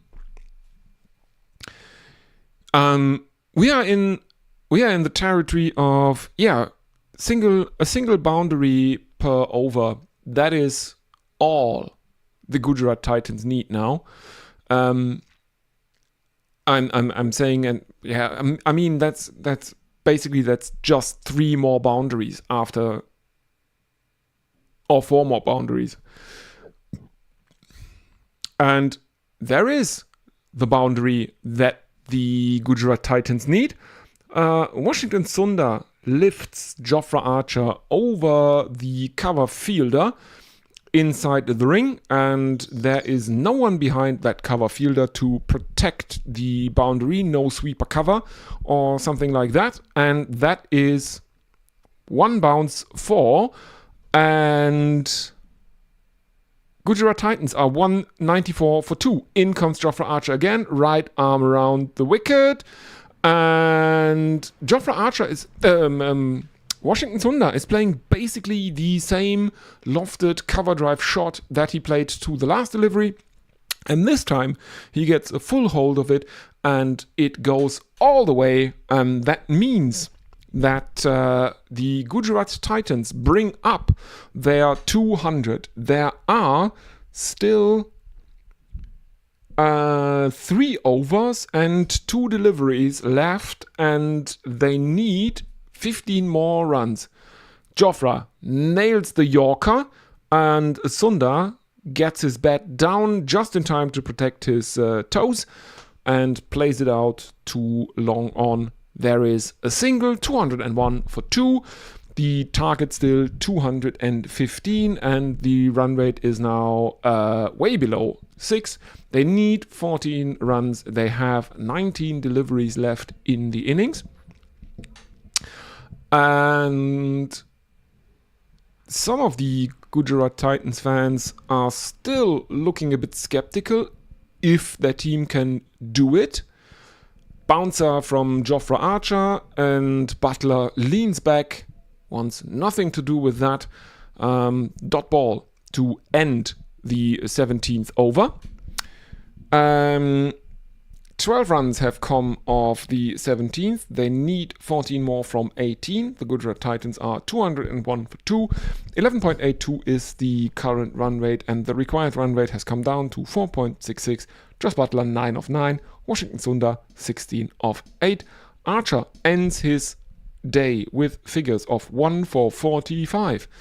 Let's have a look at the YouTube chat. I think I might be up to date there. Let's have a look. I will just refresh that YouTube chat.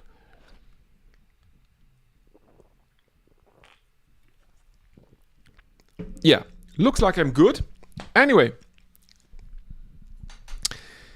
And Washington Sundar holds out to a delivery from Nandre Burger, who is given the 18th over. Burger was bowling left arm over the wicket to the left-handed Washington Sundar, who swung across it, and there is Donovan Ferreira out near the boundary, and this time he doesn't make any mistakes, takes an easy catch to dismiss Washington Sundar for 16 of 9. Caught Ferreira, bowled Burger, strike rate of 178. Butler on 9 of 9. The required runs are 14 of 17. Rian Parag, the captain of the Rajasthan Royals, is still looking tense, but a lot less so than just a few overs ago. Do we get impact subs? Yes, indeed, we get an impact sub. We get Rahul Tewatia. I don't know who is out for Rahul Tewatia, but this time he has the chance to end the match for Gujarat Titans and not just play out the 20 overs for a net run rate, or for the run rate that does not even matter in a knockout match. And let's see what he can do now. Reminder, go ahead, go over to the posts tab on my channel. There is something about Rahul Tewatia and a very, very weird innings he played about 6 years ago. In comes Nandre Burger, driven, but there is a cover fielder inside the ring, and there is no run for Rahul Tewatia. So he remains the striker. He's on none of one.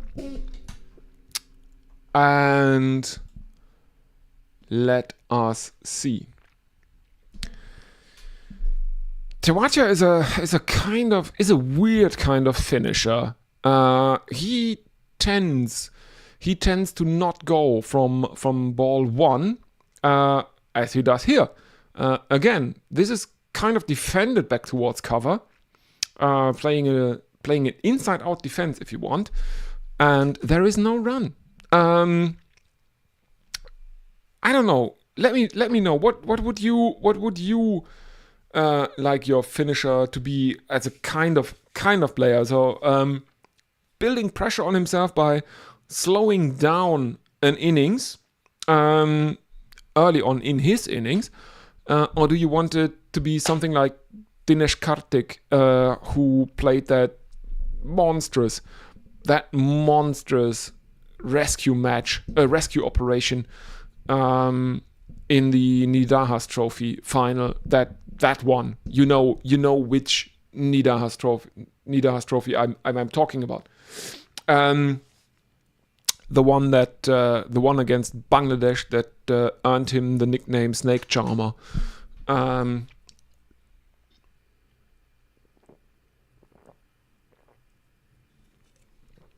The one that lasted about 3 or 4 deliveries and all of them were boundaries or something like that.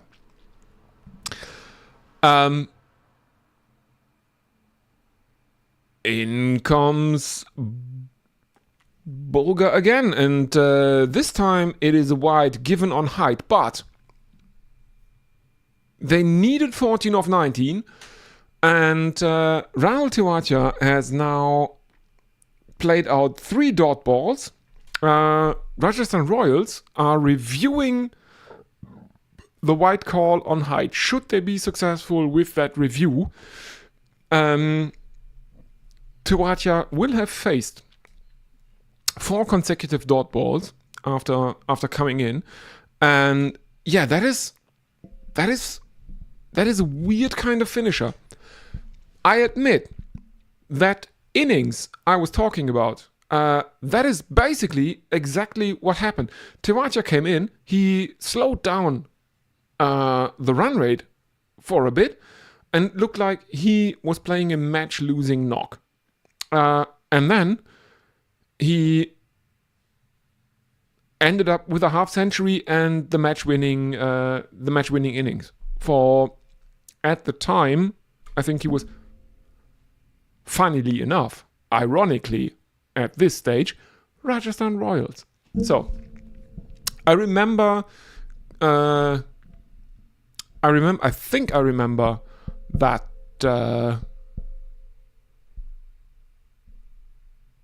Guerrilla Cricket. I think they commentated that game live. It is, you will find it on the post tab. It is in 2020. It is in Sharjah. It is Rajasthan Royals versus Kings 11 Punjab at the time was the name. Now the Punjab Kings. I think the Bear was commentating and he was moaning for the whole match. What a Bear game that was. Sanju Samson made a century. He was also player of the match. And Rahul Tewatia played one of the weirdest T20 innings I have ever seen. A couple of the 5th delivery and a single of the final. So, 18th over brings 4 runs and 1 wicket. Gujarat Titans 205 for 3. They need another 10. They have 12 deliveries left.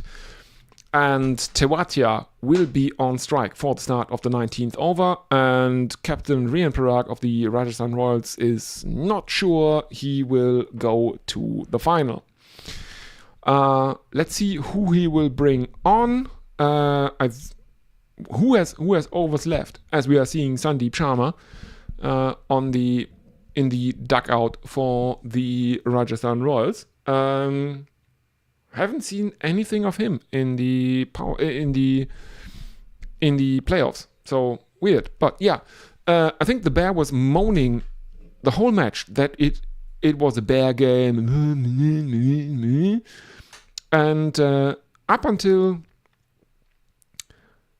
I think halfway through Rahul Tewatia's innings, it looked like a Bear game. Boring and shit and all that good stuff. And for some reason, after starting really, really slowly, Rahul Tewatia then just switched to another gear and bam! Game done. Rajasthan Royals win from an unwinnable position, basically. Brijesh Sharma is coming in and he is bowling right arm around the wicket to the left-hander Rahul Tewatia, who swivel pulls him and finds the boundary. That is 4 runs. And they are just 6 runs away from going to the final, from replaying the first qualifier against Royal Challengers Bangalore. And this looks, it's not going to be as high a score. In comes Brijesh Sharma, down on one knee goes Rahul Tewatia and slices him over cover for another 4 runs. Butler is fired up and they are fist bumping in the middle of the pitch, and Gujarat Titans need 2 of 10. This looks a lot like that Charger 2020 innings. Go ahead over on the posts after this match. There's some links. I will add a picture of Rahul Tewatia to the post if I can do that. And I will also put up some epic Astra ads for you. In comes Brijesh Sharma, right arm around the wicket, and this one is relatively wide outside the off stump. And I think that Rahul Tewatia was hoping it would be given as a wide, but it isn't by the on-field umpires. But no one is reviewing that decision, and Brijesh Sharma, not Jitesh Sharma, that's the keeper for RCB, dummy. In he comes, right arm around the wicket, and that is a 6 over long on from Rahul Tewatia, and he's done it again. That very, very weird kind of innings where he starts very, very slowly and then he just turns it on. He did not make it a 50 this time because they didn't need a 50, but he ends his innings on 11 of 8 after facing at least 3 dot balls and then a wide as the first 4 balls he sees. First 3 legal deliveries, then he takes a couple, then he turns over the strike with a single. Next over 2 consecutive 4s, dot ball, 10. Done. Rahul Tewatia is the weirdest finisher in T20s that I've personally ever seen. But doesn't really matter. His team wins. Rahul Tewatia ensures his team a place in the final, which will be a rematch of the first qualifier, Royal Challengers Bangalore, His Holiness versus, or His Holiness's men versus the Prince's entourage, if you want. So Virat Kohli versus Shubman Gill, the king versus the prince, or the deity versus the prince. So let's go through a few highlights of the second innings, I think. Yeah, obviously, weird.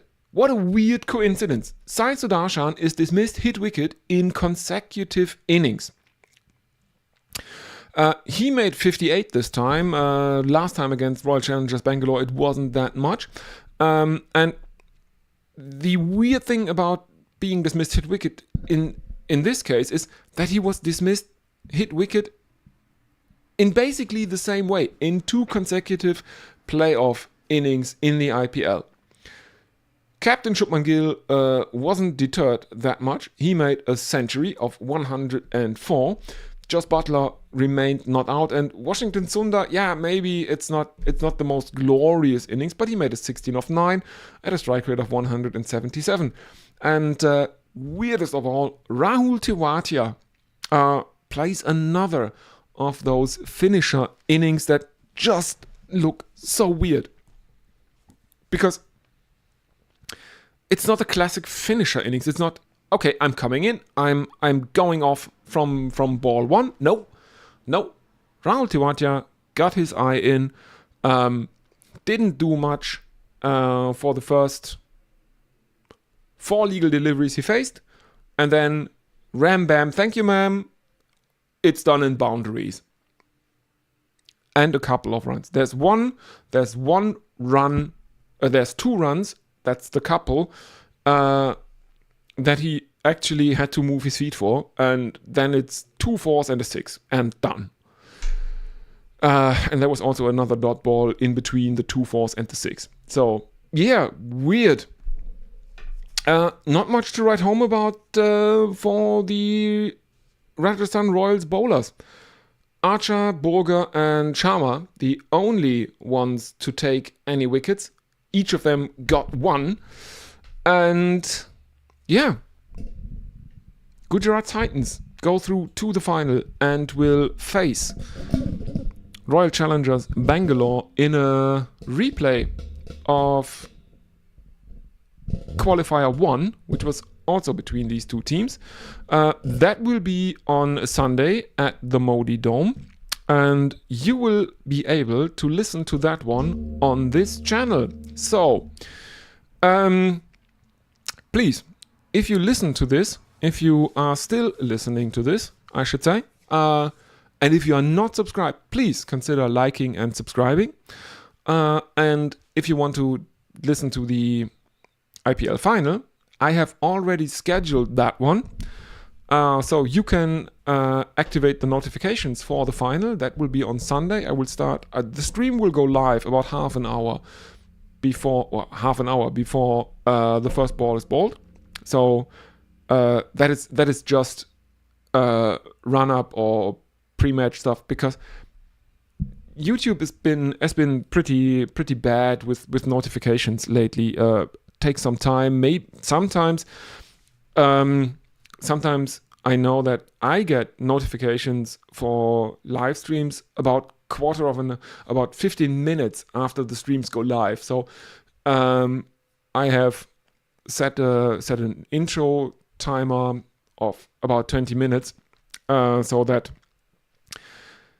even if people get notified 15 minutes too late, they do not miss the start of the match. So that's basically that's the reason. So YouTube can push out all the notifications, or as many notifications as possible. So yeah. What else is there to say? Yeah, go over to the post tabs on this channel to see an interesting article about Rahul Tewatia, who played a very, very big role in today's match as an impact sub. I hope I will be able to update that post with, if I can find a nice picture of Rahul Tewatia, I will put that there. And I will also, for Brian and Farong as well, because I know Farong likes that kind of stuff, I will upload some Astra advertisements, and obviously with translations, because they're all in German. So yeah, let's have a look at final messages. And it's Brian in Brisbane saying, thanks for the call, see you on Sunday. Yes, thank you very, very much. And without further ado, thank you. And if you want, we will see each other again on Sunday. Up until then, take care and